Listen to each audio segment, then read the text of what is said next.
ਵਾਹਿਗੁਰੂ ਜੀ ਕਾ ਖਾਲਸਾ ਵਾਹਿਗੁਰੂ ਜੀ ਕੀ ਫਤਿਹ।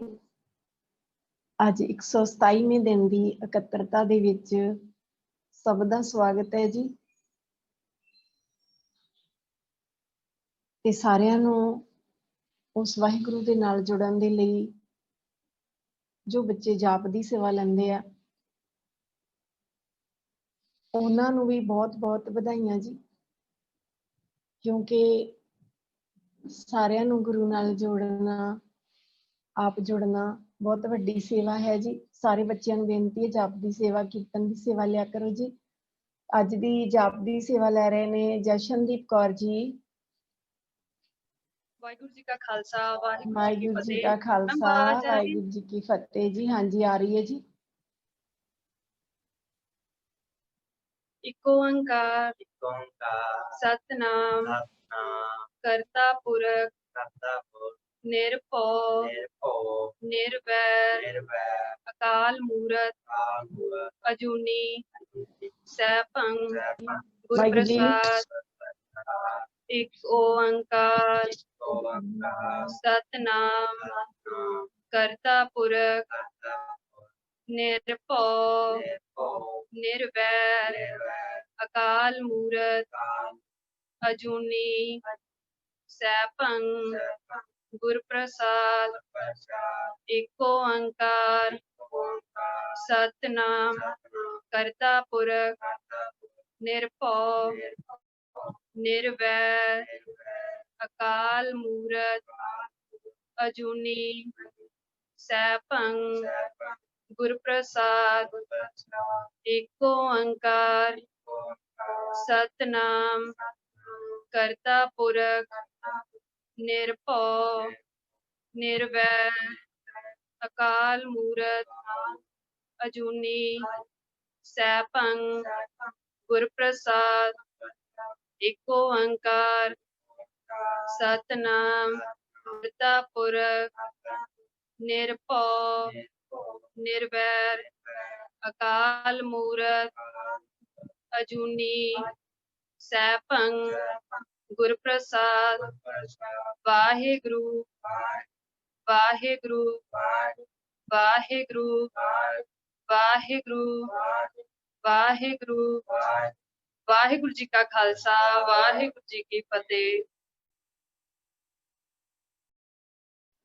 ਵਾਹਿਗੁਰੂ ਜੀ ਕਾ ਖਾਲਸਾ ਵਾਹਿਗੁਰੂ ਜੀ ਕੀ ਫਤਿਹ ਜੀ। ਬਹੁਤ-ਬਹੁਤ ਧੰਨਵਾਦ ਜਸ਼ਨਦੀਪ ਕੌਰ ਜੀ। ਹੁਣ ਕੀਰਤਨ ਦਾ ਆਨੰਦ ਮਾਣੀਏ ਜੀ।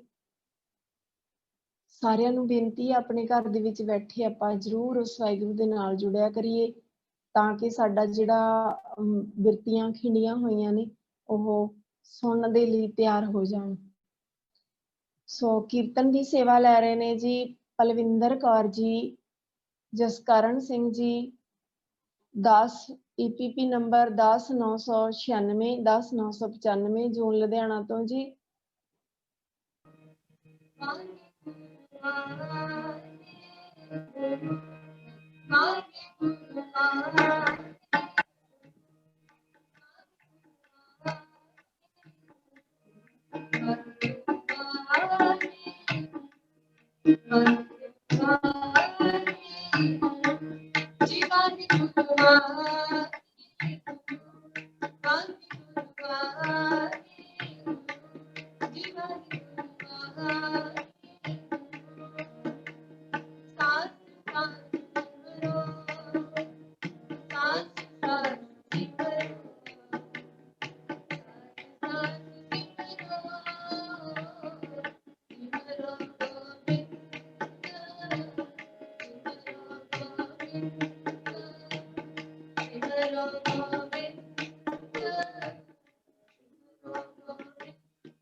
ਵਾਹਿਗੁਰੂ ਜੀ ਕਾ ਖਾਲਸਾ, ਵਾਹਿਗੁਰੂ ਜੀ ਕੀ ਫਤਿਹ। ਇਹ ਸਨ ਪਲਵਿੰਦਰ ਕੌਰ ਜੀ, ਜਸਕਰਨ ਸਿੰਘ ਜੀ ਤੇ ਵੀਰ ਜੀ ਸਰਬਜੀਤ ਸਿੰਘ ਜੀ, ਜਿਨ੍ਹਾਂ ਨੇ ਸਾਨੂੰ ਉਸ ਵਾਹਿਗੁਰੂ ਦੇ ਨਾਲ ਜੋੜਨਾ ਕੀਤਾ। ਸਾਹ ਸਾਹ ਸਿਮਰੋ ਗੋਬਿੰਦ, ਮਨ ਅੰਤਰ ਕੀ ਉਤਰੇ ਚਿੰਦ। ਸੋ ਸਤਿਗੁਰ ਜੀ ਸਾਡਿਆਂ ਤੇ ਸਾਰਿਆਂ ਤੇ ਬਖਸ਼ਿਸ਼ ਕਰਨ ਜੀ, ਅਸੀਂ ਉਸ ਵਾਹਿਗੁਰੂ ਦੇ ਨਾਲ ਜੁੜਨਾ ਕਰੀਏ। ਸੋ ਅੱਜ ਸਾਡੇ ਨਾਲ ਨੋਇਡਾ ਤੋਂ ਜੁੜ ਚੁੱਕੇ ਹਨ ਸਰਦਾਰ ਸਤਿੰਦਰ ਸਿੰਘ ਜੀ। ਉਹਨਾਂ ਨੂੰ ਬੇਨਤੀ ਹੈ ਕਿ ਉਹ ਆਪਣਾ ਵਿਸ਼ਾ ਲੈਣਗੇ ਜੀ, ਟਾਈਮ ਮੈਨੇਜਮੈਂਟ ਫॉर ਸਟੂਡੈਂਟਸ। ਵੀਰ ਜੀ ਨੂੰ ਬੇਨਤੀ ਹੈ ਕਿ ਆਪਣੇ ਵਿਚਾਰ ਬੱਚਿਆਂ ਦੇ ਨਾਲ ਰੱਖਣਗੇ ਜੀ। ਐਜੂਕੇਟ ਪੰਜਾਬ ਪ੍ਰੋਜੈਕਟ ਦੀ ਪੂਰੀ ਟੀਮ ਵੱਲੋਂ ਉਹਨਾਂ ਦਾ ਸਵਾਗਤ ਹੈ ਜੀ। ਜੀ ਆਇਆਂ। ਵਾਹਿਗੁਰੂ ਜੀ ਕਾ ਖਾਲਸਾ, ਵਾਹਿਗੁਰੂ ਜੀ ਕੀ ਫਤਿਹ। ਖਾਲਸਾ, ਵਾਹਿਗੁਰੂ ਜੀ ਕੀ ਫਤਿਹ ਜੀ। आवाज क्लियर है मेरी? ਹਾਂਜੀ ਹਾਂਜੀ हाँ जी। स्टार्ट करिए। ਹਾਂਜੀ ਹਾਂਜੀ मैं सब तो पहला तो धन्नवादी हाँ कि पंजाब एजुकेट दे वीरां ने रीच आउट किया ते ਉਹਨਾਂ ਦੇ ਸੱਦੇ ਤੇ ਮੈਨੂੰ ਇਸ ਟੌਪਿਕ ਨੂੰ ਸਾਂਝ ਕਰਨ ਲਈ ਬੁਲਾਇਆ ਗਿਆ। ਤੇ ਮੈਂ ਕਾਫੀ ਦਿਨਾਂ ਤੋਂ ਤੁਹਾਡੇ ਵੀਡੀਓਜ਼ ਨੂੰ ਜੋ ਹੈ ਲਾਈਵ ਦੇਖਦਾ ਸੀ ਕਿ ਕਿਸ ਤਰ੍ਹਾਂ ਬੱਚੇ ਗੁਰਬਾਣੀ ਦੇ ਨਾਲ ਜੋੜੇ ਜਾ ਰਹੇ ਨੇ, ਗੁਰੂ ਸਾਹਿਬ ਦੇ ਵਿਚਾਰਾਂ ਦੇ ਨਾਲ ਇਸ ਤਰੀਕੇ ਨਾਲ ਜੋੜੇ ਜਾ ਰਹੇ ਨੇ। ਛੋਟੇ ਛੋਟੇ ਬੱਚੇ ਕੀਰਤਨ ਕਰ ਰਹੇ ਨੇ ਤੇ ਬਹੁਤ ਹੀ ਅੱਛਾ ਮੈਨੂੰ ਇਹ ਉਪਰਾਲਾ ਲੱਗਿਆ। ਔਰ ਜਿਸ ਤਰੀਕੇ ਦੇ ਨਾਲ ਖਾਲੀ ਇਹ ਹੀ ਨਹੀਂ ਕਿ ਵੱਡੇ ਵੱਡੇ ਸ਼ਹਿਰਾਂ ਦੇ ਵਿੱਚੋਂ ਆ ਰਹੇ ਨੇ ਬੱਚੇ, ਲੇਕਿਨ ਛੋਟੇ ਤੋਂ ਛੋਟੇ ਪਿੰਡਾਂ ਦੇ ਵਿੱਚੋਂ ਇਸ ਤਰੀਕੇ ਦੇ ਨਾਲ ਡਿਜੀਟਲ ਟੈਕਨੋਲੋਜੀ ਦਾ ਇਸਤੇਮਾਲ ਕਰਕੇ ਅਸੀਂ ਬੱਚਿਆਂ ਨੂੰ ਇੱਕ ਚੰਗੀ ਰਾਹ ਦੇ ਨਾਲ ਜੋੜਦੇ ਪਏ ਹਾਂ। ਤੇ ਮੈਂ ਤੇ ਸਭ ਤੋਂ ਪਹਿਲਾਂ ਧੰਨਵਾਦੀ ਹਾਂ ਪੂਰੇ ਇਸ ਟੀਮ ਦਾ ਜਿਹੜਾ ਇੰਨਾ ਅੱਛਾ ਉਪਰਾਲਾ, ਸ਼ਲਾਘਾਯੋਗ ਉਪਰਾਲਾ ਕਰ ਰਹੇ ਨੇ ਪੰਜਾਬ ਦੇ ਲਈ। ਤੇ ਜਿਹੜਾ ਮੇਰਾ ਅੱਜ ਦਾ ਟੌਪਿਕ ਮੈਂ ਲਿਆਵੇ ਉਹ ਲਿਆ ਟਾਈਮ ਮੈਨੇਜਮੈਂਟ ਫॉर ਸਟੂਡੈਂਟਸ। ਉਹ ਟੌਪਿਕ ਨੂੰ ਦੱਸਣ ਤੋਂ ਪਹਿਲਾਂ ਮੈਂ ਬਿਲਕੁਲ ਸੰਖੇਪ ਚ ਆਪਣੇ ਬਾਰੇ ਦੱਸ ਦੇਣਾ ਚਾਹੁੰਦਾ। ਮੇਰਾ ਨਾਮ ਸਤਿੰਦਰ ਸਿੰਘ ਹੈ। ਮੈਂ ਕਰੀਬ 13 ਸਾਲ ਤੋਂ ਕਾਰਪੋਰੇਟ ਵੱਖੋ ਵੱਖਰੀਆਂ IT ਕੰਪਨੀਆਂ 'ਚ ਕੰਮ ਕਰ ਚੁੱਕਾ ਹਾਂ, ਜਿਸ ਤਰ੍ਹਾਂ ਵਿਪਰੋ, HCL, ਹਨੀਵੈਲ। ਇਸ ਤੋਂ ਇਲਾਵਾ ਮੇਰੀ ਕੁਆਲੀਫਿਕੇਸ਼ਨ ਦੇ ਤੌਰ ਤੇ ਮੈਂ ਗ੍ਰੈਜੂਏਟ ਹੈਗਾ ਵਾਂ ਦਿੱਲੀ ਯੂਨੀਵਰਸਿਟੀ ਤੋਂ, ਔਰ ਮੈਂ ਡਬਲ MBA ਹਾਂ ਮਾਰਕੀਟਿੰਗ ਔਰ ਫਾਈਨੈਂਸ ਦੇ ਅੰਦਰ ICFAI ਯੂਨੀਵਰਸਿਟੀ ਔਰ Indian institute of foreign trade new Delhi ਤੋਂ। ਇਸ ਤੋਂ ਇਲਾਵਾ ਜਿਹੜਾ ਸਭ ਤੋਂ ਜ਼ਰੂਰੀ ਮੈਨੂੰ ਲੱਗਦਾ ਕਿ ਜ਼ਿੰਦਗੀ ਦਾ ਪੱਖ ਇਹ ਰਿਹਾ ਕਿ ਗੁਰੂ ਸਾਹਿਬ ਨੇ ਕਾਫੀ ਸਮੇਂ ਤੋਂ ਗੁਰਬਾਣੀ ਵਿਚਾਰ, ਗੁਰਬਾਣੀ ਦੇ ਇਹਨੂੰ ਕਿਸ ਤਰੀਕੇ ਨਾਲ ਸਾਂਝ ਕੀਤੀ ਜਾਏ, ਇਹਨਾਂ ਵਿਚਾਰਾਂ ਦੇ ਨਾਲ ਕਾਫੀ ਟਾਈਮ ਤੋਂ ਜੋੜ ਕੇ ਰੱਖਿਆ। ਤੇ ਹਮੇਸ਼ਾ ਇੱਕ ਮਨ 'ਚ ਇਹ ਤਾਂਘ ਰਹਿੰਦੀ ਸੀ ਕਿ ਅਸੀਂ ਕਿਸ ਤਰੀਕੇ ਦੇ ਨਾਲ ਇਹੋ ਜਿਹੇ ਉਪਰਾਲੇ ਹੋਰ ਕਰੀਏ ਆਪਣੇ ਇੰਡੀਵਿਜੂਅਲ ਲੈਵਲ ਤੇ, ਕਿਉਂਕਿ ਵੱਡੀਆਂ ਸੰਸਥਾਵਾਂ, ਵੱਡੀਆਂ ਆਰਗੇਨਾਈਜੇਸ਼ਨਸ ਤੇ ਬਹੁਤ ਕੁਝ ਕਰ ਸਕਦੀਆਂ ਹਨ, ਪਰ ਗੁਰੂ ਸਾਹਿਬ ਨੇ ਤੇ ਸਾਨੂੰ ਘਰ ਘਰ ਅੰਦਰ ਧਰਮਸਾਲ ਦਾ ਸੁਨੇਹਾ ਦਿੱਤਾ ਹੈ। ਤੇ ਇੱਕ ਇੰਡੀਵਿਜੂਅਲ ਲੈਵਲ ਤੇ ਨੌਕਰੀ ਕਰਦੇ ਆ, ਆਪਣੀ ਜੌਬ ਕਰਦੇ ਆ, ਆਪਣੇ ਪਰਿਵਾਰ ਦੇ ਵਿੱਚ ਰਹਿੰਦੇ ਆ, ਤੁਸੀਂ ਜੋ ਵੀ ਸਮਾਂ ਆਪਣਾ ਦਸਵੰਧ ਸਮਝ ਲਓ ਜਾਂ ਕਿਸੇ ਵੀ ਤਰੀਕੇ ਨਾਲ ਕ੍ਰੀਏਟਿਵ ਤਰੀਕਾ ਅਪਣਾਇਆ ਜਾਏ ਤਾਂ ਕਿ ਅਸੀਂ ਬੱਚਿਆਂ ਤੱਕ, ਯੰਗਸਟਰਸ ਤੱਕ, ਆਪਣੇ ਪੰਜੀਰੀ ਤੱਕ ਪਹੁੰਚੀਏ। ਤੇ ਉਸੇ ਨੂੰ ਜੋ ਹੈ ਮੱਦੇਨਜ਼ਰ ਰੱਖਦੇ ਆ ਇੱਕ ਛੋਟਾ ਜਿਹਾ ਉਪਰਾਲਾ ਮੈਂ ਸ਼ੁਰੂ ਕੀਤਾ। YouTube ਤੇ ਇੱਕ ਚੈਨਲ ਹੈ ਸਿੰਘ ਵਿਜ਼ਡਮ, ਉਹਦੇ ਤੇ ਮੈਂ ਬੱਚਿਆਂ ਦੇ ਲਈ ਇਹ ਪੰਜਾਬੀ ਐਜੂਕੇਸ਼ਨਲ ਟੌਪਿਕਸ ਬਣਾਉਂਦਾ ਵਾਂ। ਤੇ ਉਹਨਾਂ ਦੇ ਵਿੱਚੋਂ ਹੀ ਇੱਕ ਟੌਪਿਕ ਮੈਂ ਟਾਈਮ ਮੈਨੇਜਮੈਂਟ ਦਾ ਅੱਜ ਸਾਂਝ ਕਰਾਂਗਾ ਬੱਚਿਆਂ ਦੇ ਨਾਲ। ਮੈਂ ਆਪਣੀ ਸਕਰੀਨ ਸ਼ੇਅਰ ਕਰਦਾ ਵਾਂ, ਤੁਸੀਂ ਮੈਨੂੰ ਐਨੇਬਲ ਕਰੋਗੇ ਕਿ ਮੈਂ ਸਕਰੀਨ ਸ਼ੇਅਰ ਕਰ ਸਕਾਂ?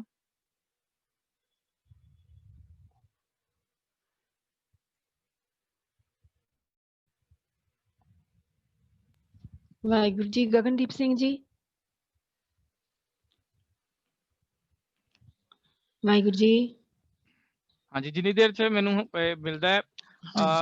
ਹਾਂਜੀ ਇਹ ਮਤਲਬ ਇਹ ਬੜਾ ਕਾਮਨ ਜਿਹਾ ਸਵਾਲ ਰਹਿੰਦਾ ਹੈ, ਸਾਰੇ ਹੀ ਇਹ ਪੁੱਛਦੇ ਨੇ ਕਿ ਟਾਈਮ ਨੂੰ ਕਿਸ ਤਰ੍ਹਾਂ ਮੈਨੇਜ ਕਰੀਏ। ਕਿਉਂਕਿ ਜੇਕਰ ਅਸੀਂ ਚੰਗੀ ਤਰ੍ਹਾਂ ਸਮਝੀਏ ਤੇ ਦੇਖੋ ਬੱਚਿਆਂ ਦੇ ਕੋਲ ਪੜ੍ਹਾਈ ਦੇ ਵਾਸਤੇ ਇੱਕ ਡਿਫਾਈਨ ਜਿਹਾ ਟਾਈਮ ਹੁੰਦਾ ਹੈ, ਚਾਹੇ ਉਹਨਾਂ ਦੇ ਸਾਲ ਦੀ ਗੱਲ ਕਰੀਏ, ਉਹਨਾਂ ਦੇ ਸਿਲੇਬਸ ਦੀ ਗੱਲ ਕਰੀਏ, ਜਾਂ ਉਹਨਾਂ ਦੇ ਵੱਖੋ ਵੱਖਰੇ ਜਿਹੜੇ ਵਿਸ਼ੇ ਜਿਨ੍ਹਾਂ ਨੂੰ ਉਹਨਾਂ ਨੇ ਸਟੱਡੀ ਕਰਨਾ ਹੈ, ਅੱਗੇ ਐਗਜ਼ਾਮ ਦੇਣਾ ਹੈ। ਲੇਕਿਨ ਜੇ ਅਸੀਂ ਆਪਣੀ ਜ਼ਿੰਦਗੀ ਨੂੰ ਸਵੇਰ ਤੋਂ ਲੈ ਕੇ ਰਾਤ ਤੱਕ ਖਾਲੀ ਮੰਨੀਏ, ਹਾਲਾਂਕਿ ਗੁਰੂ ਸਾਹਿਬ ਤੇ ਦਮ ਦੀ ਗੱਲ ਕਰਦੇ ਨੇ, ਪਰ ਚਲੋ ਖੈਰ ਬੱਚਿਆਂ ਦੀ ਸਮਝ ਲਈ ਅਸੀਂ ਆਪਣੇ ਪੂਰੇ ਦਿਨ ਦੀ ਵਿਚਾਰ ਜੇ ਕਰੀਏ ਤੇ ਅਸੀਂ ਆਪਣੇ ਪੂਰੇ ਦਿਨ ਦੇ ਵਿੱਚ ਕਈ ਤਰ੍ਹਾਂ ਦੇ ਕੰਮ ਕਰਦੇ ਹਾਂ। ਉਹਨਾਂ ਦੇ ਵਿੱਚ ਵੱਖੋ ਵੱਖਰੀਆਂ ਚੀਜ਼ਾਂ ਦੇ ਵਿੱਚ ਸਾਡਾ ਸਮਾਂ ਜਾਂਦਾ ਹੈ। ਔਰ ਇਹੀ ਜਵਾਬ ਜ਼ਿਆਦਾਤਰ ਜੋ ਹੈ ਵੀਰਾਂ ਨਾਲ ਗੱਲ ਕਰਦਿਆਂ ਜਾਂ ਕਿਸੇ ਨਾਲ ਵੀ ਗੱਲ ਕਰੀਏ ਨਾ ਕਿ ਗੁਰੂ ਸਾਹਿਬ ਦੀ ਬਾਣੀ ਵੱਲ ਸਾਨੂੰ ਧਿਆਨ ਦੇਣਾ ਚਾਹੀਦਾ ਹੈ, ਜਾਂ ਸਾਨੂੰ ਜੋ ਹੈ ਗੁਰੂ ਸਾਹਿਬ ਨੇ ਜਿਹੜਾ ਫਲਸਫਾ ਸਾਨੂੰ ਦੱਸਿਆ ਉਹਦੇ ਤੇ ਸਾਨੂੰ ਕਿਸ ਤਰੀਕੇ ਨਾਲ ਤੁਰਨਾ ਚਾਹੀਦਾ ਹੈ, ਬਾਣੀ ਪੜ੍ਹਨ ਦੀ ਗੱਲ ਕਰਦੇ ਹਾਂ ਤੇ ਸਭ ਤੋਂ ਇੱਕ ਸੌਖਾ ਜਵਾਬ ਆਉਂਦਾ ਹੈ, ਉਹ ਹੁੰਦਾ ਹੈ ਕਿ ਵੀਰ ਜੀ ਟਾਈਮ ਹੀ ਕਿੱਥੇ ਹੈ। ਤੁਸੀਂ ਕਰਦੇ ਹੋ ਗੱਲ ਕਿ ਘੰਟੇ 2 ਘੰਟੇ ਦੀ, ਇੱਥੇ ਤੇ 10 ਮਿੰਟ ਕੱਢਣੇ ਔਖੇ ਨੇ। ਤੇ ਸੇਮ ਇਹੋ ਜਿਹਾ ਹੀ ਵਾਪਰਦਾ ਹੈ ਸਾਡੇ ਬੱਚਿਆਂ ਦੇ ਨਾਲ ਵੀ। ਹੁਣ ਬੱਚੇ ਵੀ ਆਪਣੀ ਰੋਜ਼ਮਰਾ ਦੀ ਜ਼ਿੰਦਗੀ ਜੇ ਦੇਖਣ, ਮੇਰੀਆਂ ਖੁਦ ਦੀਆਂ 2 ਬੇਟੀਆਂ ਨੇ, ਇੱਕ 2.5 ਸਾਲ ਦੀ ਹੈ ਛੋਟੀ, ਇੱਕ 9.5 ਸਾਲ ਦੀ ਹੈ, ਤੇ ਮੈਂ ਬੜੇ ਕਰੀਬ ਤੋਂ ਉਹਨਾਂ ਨੂੰ ਇਸ ਚੀਜ਼ ਨੂੰ ਦੇਖਣਾ ਵਾ। ਤੇ ਸੇਮ ਉਹੀ ਚੀਜ਼ ਮੈਂ ਇੱਥੇ ਸਾਰੇ ਬੱਚਿਆਂ ਦੇ ਨਾਲ ਵੀ ਜਦੋਂ ਦੇਖ ਰਿਹਾ ਵਾਂ ਤੇ ਮੈਨੂੰ ਉਹ ਕੋਰਿਲੇਟ ਹੋ ਰਿਹਾ ਹੈ ਕਿ ਸਵੇਰੇ ਉੱਠਣ ਤੋਂ ਲੈ ਕੇ ਰਾਤ ਸੌਣ ਤੱਕ ਅਸੀਂ ਜਿਹੜੀਆਂ ਐਕਟੀਵਿਟੀਜ਼ ਕਰਦੇ ਆ ਨਾ, ਜਿਹੜੇ ਵੱਖੋ ਵੱਖਰੇ ਕੰਮ ਕਰਦੇ ਆ, ਅਲਟੀਮੇਟਲੀ ਸਾਡਾ ਸਮਾਂ ਉਹਨਾਂ ਚੀਜ਼ਾਂ ਦੇ ਵਿੱਚ ਜਾਂਦਾ ਹੈ। ਤੇ ਅੱਜ ਮੈਂ ਆਪ ਜੀ ਨਾਲ ਸ਼ੇਅਰ ਕਰਾਂਗਾ ਬੱਚਿਆਂ ਦੇ ਨਾਲ ਵੀ, ਤੇ ਇਹਦੇ ਇਸ ਸਲਾਈਡ ਦੇ ਜ਼ਰੀਏ ਅਸੀਂ ਥੋੜੀ ਜਿਹੀ ਸਾਂਝ ਪਾਵਾਂਗੇ। ਮੈਨੂੰ ਦੱਸਿਓ ਜੇਕਰ ਤੁਸੀਂ ਸਕਰੀਨ ਦੇਖ ਪਾ ਰਹੇ ਹੋ ਤੇ। ਹਾਂਜੀ ਹਾਂਜੀ ਦਿਖ ਰਹੀ ਹੈ ਜੀ। ਠੀਕ ਹੈ ਜੀ।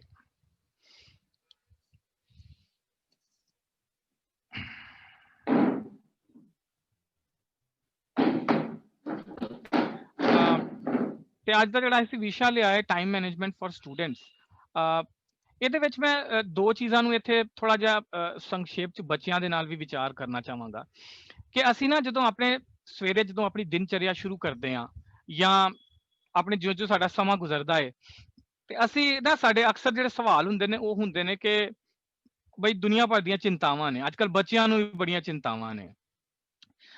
ਤੇ ਆਪਣੇ ਮੈਂ ਸਲਾਈਡ ਦੇ ਅੰਦਰ 2 ਪੱਖ ਇਹਦੇ ਚ ਸਮਝਾਏ ਨੇ। ਪਹਿਲੀ ਚੀਜ਼ ਕਿ ਕਿਹੜੀਆਂ ਚੀਜ਼ਾਂ ਨੇ ਜਿਨ੍ਹਾਂ ਤੇ ਸਾਡਾ ਕੰਟਰੋਲ ਹੈਗਾ ਹੈ, ਤੇ ਕਿਹੜੀਆਂ ਐਸੀਆਂ ਚੀਜ਼ਾਂ ਨੇ ਜਿਨ੍ਹਾਂ ਤੇ ਸਾਡਾ ਕੋਈ ਕੰਟਰੋਲ ਹੀ ਨਹੀਂ ਹੈਗਾ। ਹੁਣ ਤੁਸੀਂ ਅਗਰ ਇਹਦੇ ਦੇਖੋਗੇ ਤੇ ਇਹ ਇੱਕ ਰੈੱਡ ਸਰਕਲ ਦਿਖਾਇਆ ਤੇ ਮੈਂ ਇੱਕ ਗ੍ਰੀਨ ਸਰਕਲ ਦਿਖਾਇਆ ਹੈ। ਵੈਸੇ ਇਹ ਜੋ ਹੈ ਇੱਕ ਇੰਟਰਨੈਸ਼ਨਲ ਸਟੱਡੀ ਹੈਗੀ ਹੈ ਜਿਹਦੇ ਵਿੱਚੋਂ ਮੈਂ ਇਸ ਟੌਪਿਕ ਨੂੰ ਖਿੱਚਿਆ ਹੈ, ਤੇ ਲੇਕਿਨ ਮੈਂ ਸੌਖਾ ਕਰਨ ਵਾਸਤੇ ਨਾਟ ਟੂ ਡੂ ਹੋਰ ਟੂ ਡੂ ਦੇ ਵਿੱਚ ਇਹਨੂੰ ਕਨਵਰਟ ਕੀਤਾ ਦਾ ਇੱਥੇ। ਹੁਣ ਆਊਟ ਆਫ ਕੰਟਰੋਲ ਸਾਡੇ ਨਾਲ ਬਹੁਤ ਸਾਰੀਆਂ ਚੀਜ਼ਾਂ ਨੇ, ਹੋਰ ਇਹ ਖਾਲੀ ਟੌਪਿਕ ਬੱਚਿਆਂ ਵਾਸਤੇ ਹੀ ਨਹੀਂ ਹੈ, ਸਾਡੇ ਵੱਡਿਆਂ ਵਾਸਤੇ ਵੀ, ਬਜ਼ੁਰਗਾਂ ਵਾਸਤੇ ਵੀ ਇਹ ਕੁਝ ਇਹੋ ਜਿਹਾ ਹੀ ਸਾਡੇ ਨਾਲ ਵਾਪਰਦਾ ਹੈ। ਸਾਡੀ ਲਾਈਫ 'ਚ ਕਈ ਐਸੀਆਂ ਚੀਜ਼ਾਂ ਨੇ ਜਿਨ੍ਹਾਂ ਦਾ ਸਾਡਾ ਕੋਈ ਕੰਟਰੋਲ ਨਹੀਂ ਹੈਗਾ, ਲੇਕਿਨ ਅਸੀਂ ਚਿੰਤਾਤੁਰ ਬੜੇ ਰਹਿੰਦੇ ਹਾਂ, ਸਾਰਾ ਦਿਨ ਚਿੰਤਾ ਕਰਦੇ ਹਾਂ। ਕੋਈ ਨੈਚੁਰਲ ਡਿਜ਼ਾਸਟਰ ਦੇ ਬਾਰੇ ਸਾਨੂੰ ਚਿੰਤਾ ਰਹਿੰਦੀ ਹੈ, ਕੋਈ ਭੂਕੰਪ ਨਾ ਆ ਜਾਵੇ, ਕੋਈ ਤੂਫਾਨ ਨਾ ਆ ਜਾਵੇ। ਕੋਵਿਡ-19 ਦਾ ਹੁਣ ਤੁਸੀਂ ਦੇਖੋ ਜਿਹੜਾ ਸਮਾਂ ਚੱਲ ਰਿਹਾ ਹੈ, ਸਾਰੀ ਦੁਨੀਆ ਇਸ ਦੇ ਸ਼ਿਕੰਜੇ ਦੇ ਵਿੱਚ ਆਈ ਦੀ ਹੈ। ਕੋਈ ਐਸੀ ਕੰਪਨੀ ਨਹੀਂ, ਕੋਈ ਐਸਾ ਮੁਲਕ ਨਹੀਂ, ਕੋਈ ਐਸੀ ਪੜ੍ਹਾਈ ਦਾ ਖੇਤਰ ਨਹੀਂ ਜਿਹੜਾ ਇਹਦੇ ਤੋਂ ਬਚਿਆ ਹੋਵੇ। ਹੁਣ ਇਹ ਵੀ ਸਾਡੀ ਚਿੰਤਾ ਦਾ ਲੇਕਿਨ ਕਿਤੇ ਨਾ ਕਿਤੇ ਹਿੱਸਾ ਹੈਗਾ ਹੈ। ਸਾਰੇ ਹੀ ਵੱਡੇ ਤੋਂ ਵੱਡੇ ਕੰਪਨੀਆਂ ਹਰ ਤਰ੍ਹਾਂ ਦੇ ਲੋਕ ਇਹਦੀ ਵਿਚਾਰ ਕਰਦੇ ਨੇ। ਅੱਛਾ, ਇਕਨੋਮੀਜ਼ ਦੀਆਂ ਚਿੰਤਾ ਹੁੰਦੀਆਂ ਨੇ ਕਿ ਜੇ ਦੇਸ਼ ਡੁੱਬ ਗਿਆ, ਜੇ ਇਕਨੋਮੀ ਡੁੱਬ ਗਈ, ਜੇ ਸ਼ੇਅਰ ਮਾਰਕੀਟ ਡੁੱਬ ਗਈ। ਖਬਰਾਂ ਸਾਡੀਆਂ ਦੇਖ ਲਵੋ ਤੁਸੀਂ ਦਿਨ ਦੇ ਅੰਦਰ ਇਤਨੀਆਂ ਖਬਰਾਂ ਦੇ ਚੈਨਲ ਨੇ, ਅੱਜ ਦੀ ਡੇਟ ਦੇ ਅੰਦਰ ਇਤਨੇ ਚੈਨਲ ਨੇ ਕਿ ਤੁਸੀਂ ਸਾਰਾ ਦਿਨ ਵੀ ਜੇਕਰ ਬੈਠੇ ਰਹੋ, ਸਾਰਾ ਦਿਨ ਇੱਕ ਬੰਦਾ ਨਹੀਂ, ਸਾਰਾ ਦਿਨ 1 ਲੱਖ ਬੰਦਾ ਵੀ ਜੇ ਬੈਠ ਕੇ 24 ਘੰਟੇ ਚੈਨਲ ਦੇਖਦਾ ਰਹੇ ਤੇ ਖਬਰਾਂ ਨਹੀਂ ਮੁੱਕਣੀਆਂ। ਲੇਕਿਨ ਸਾਡੇ ਅੰਦਰ ਇਹਨਾਂ ਚੀਜ਼ਾਂ ਨੂੰ ਵੇਖ ਕੇ ਚਿੰਤਾ ਵੱਧਦੀ ਰਹਿੰਦੀ ਹੈ, ਚਿੰਤਾ ਹੁੰਦੀ ਰਹਿੰਦੀ ਹੈ, ਹਾਏ ਮੇਰਾ ਫਿਊਚਰ 'ਚ ਕੀ ਹੋਏਗਾ, ਮੇਰੇ ਨਾਲ ਅੱਗੇ ਕੀ ਹੋਏਗਾ, ਮੈਂ ਆਪਣੀ ਪੜ੍ਹਾਈ 'ਚ ਅੱਗੇ ਮੇਰੇ ਐਗਜ਼ਾਮ ਦਾ ਕੀ ਹੋਣਾ ਹੈ, ਜਾਂ ਮੇਰੇ ਮਾਰਕਸ ਕਿੱਦਾਂ ਆਣਗੇ, ਮੈਂ ਕਿਹੜਾ ਸਬਜੈਕਟ ਲਵਾਂਗਾ ਅੱਗੇ, ਮੈਂ ਕਿਹੜੇ ਕਰੀਅਰ ਨੂੰ ਸਿਲੈਕਟ ਕਰਾਂਗਾ, ਕਿਹੜੀ ਕੰਟਰੀ 'ਚ ਜਾਣਾ ਹੈ। ਹਾਂ, ਆਈਲੈਟਸ ਦੇ ਲਈ ਪੰਜਾਬ ਦੇ ਵਿੱਚ ਬਹੁਤ ਜ਼ਿਆਦਾ ਹੈਗਾ ਜਾਣ ਦਾ। ਇਸੇ ਤਰ੍ਹਾਂ ਪੋਲਿਟਿਕਸ ਨੂੰ ਵੀ ਵੇਖ ਕੇ ਅਸੀਂ ਚਿੰਤਾਤੁਰ ਰਹਿੰਦੇ ਹਾਂ ਬਹੁਤ ਜ਼ਿਆਦਾ। ਵਾਰ, ਟੈਰਰਿਜ਼ਮ, ਇਹ ਟੈਰਰ ਦੀਆਂ ਗੱਲਾਂ ਅਸੀਂ ਅਕਸਰ ਦੇਖਦੇ ਰਹਿੰਦੇ ਹਾਂ। ਮੈਨੂੰ ਯਾਦ ਹੈ ਮੈਨੂੰ ਅਮਰੀਕਾ ਜਾਣ ਦਾ ਮੌਕਾ ਮਿਲਿਆ ਤੇ ਮੈਂ ਇੱਕ ਵਾਰ ਲਾਸ ਐਂਜਲਸ ਬੱਸ ਪਕੜ ਕੇ ਕਿਸੇ ਸਟੇਸ਼ਨ ਤੇ ਪਹੁੰਚਿਆ ਤੇ ਸਾਹਮਣੇ ਉਹਦੀ ਇੱਕ ਵੀਰ ਆਇਆ, ਬਲੈਕ ਹੈਗਾ ਸੀ ਉੱਥੋਂ ਦਾ, ਕਹਿੰਦਾ ਆਈ ਨੋ ਯੂ ਆਰ ਸਿੱਖ। ਮੈਂ ਬੜਾ ਹੈਰਾਨ ਹੋਇਆ, ਮੈਂ ਕਿਹਾ ਇਹ ਲਾਸ ਐਂਜਲਸ 'ਚ ਦੱਸੋ ਇਸ ਬੰਦੇ ਨੂੰ ਮਤਲਬ ਇੰਨਾ ਗਿਆਨ ਹੈਗਾ ਏ, ਕਿਉਂਕਿ ਉੱਥੇ ਇਹ ਚੀਜ਼ਾਂ ਦਾ ਬਹੁਤ ਜ਼ਿਆਦਾ ਹੁਣ ਜੋ ਹੈ ਨਾ ਵਿਚਾਰ ਹੋਣ ਲੱਗ ਗਈ ਹੈ ਕਿ ਬਈ ਕੋਈ ਇਨਸਾਨ ਕਿਸ ਤਰ੍ਹਾਂ ਦਾ ਦਿਖਦਾ ਹੈ, ਉਹਦੇ ਕੀ ਵਿਚਾਰ ਨੇ, ਸਪੈਸ਼ਲੀ 9/11 ਦੇ ਇਨਸੀਡੈਂਟ ਤੋਂ ਬਾਅਦ। ਇਸ ਤੋਂ ਇਲਾਵਾ ਸਾਨੂੰ ਵੈਦਰ ਜੋ ਕਲਾਈਮੇਟ ਕਿੱਦਾਂ ਦਾ ਹੋਏਗਾ, ਅੱਗੇ ਮੌਸਮ ਕਿੱਦਾਂ ਹੋਏਗਾ, ਇਹਨਾਂ ਦੀਆਂ ਚਿੰਤਾਵਾਂ ਨੇ।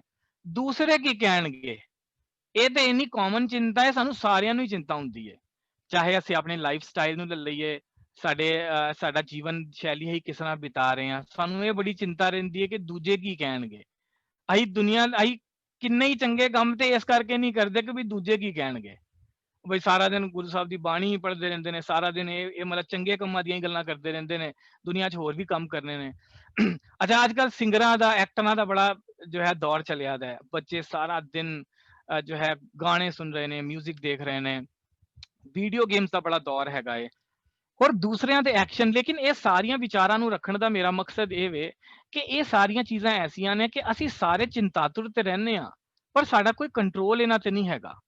ਅਸੀਂ ਨਾ ਨੈਚੁਰਲ ਡਿਜ਼ਾਸਟਰ ਨੂੰ ਰੋਕ ਸਕਦੇ ਹਾਂ, ਨਾ ਅਸੀਂ COVID-19 ਵਰਗੀ ਕਿਸੇ ਚੀਜ਼ ਨੂੰ ਰੋਕ ਸਕਦੇ ਹਾਂ, ਨਾ ਇਕੋਨਮੀਜ਼ ਨੂੰ ਅਸੀਂ ਕਿਤੇ ਕੋਈ ਉਹ ਕਰ ਸਕਦੇ ਹਾਂ। ਅੱਛਾ, ਤੇ ਉਸ ਤੋਂ ਅੱਗੇ ਮੈਂ ਫਿਰ ਇਸੇ ਸਲਾਈਡ 'ਚ ਲਿਆਏ ਕਿ ਫਿਰ ਅਸੀਂ ਕਰ ਕੀ ਸਕਦੇ ਹਾਂ, ਸਾਡੇ ਕੰਟਰੋਲ 'ਚ ਕੀ ਚੀਜ਼ਾਂ ਹੈਗੀਆਂ ਨੇ। ਸਾਡੇ ਕੰਟਰੋਲ 'ਚ ਸਪੈਸ਼ਲੀ ਬੱਚਿਆਂ ਵਾਸਤੇ ਹੈ। ਬੱਚੇ ਸਾਰਾ ਦਿਨ ਚਿੰਤਾਤੁਰ ਤੇ ਰਹਿ ਸਕਦੇ ਨੇ, ਪਰ ਅਸੀਂ ਆਪਣਾ ਟਾਈਮ ਕਿੱਦਾਂ ਮੈਨੇਜ ਕਰਨਾ ਹੈ ਨਾ, ਇਹ ਸਾਡੇ ਕੰਟਰੋਲ ਦੇ ਵਿੱਚ ਹੈ।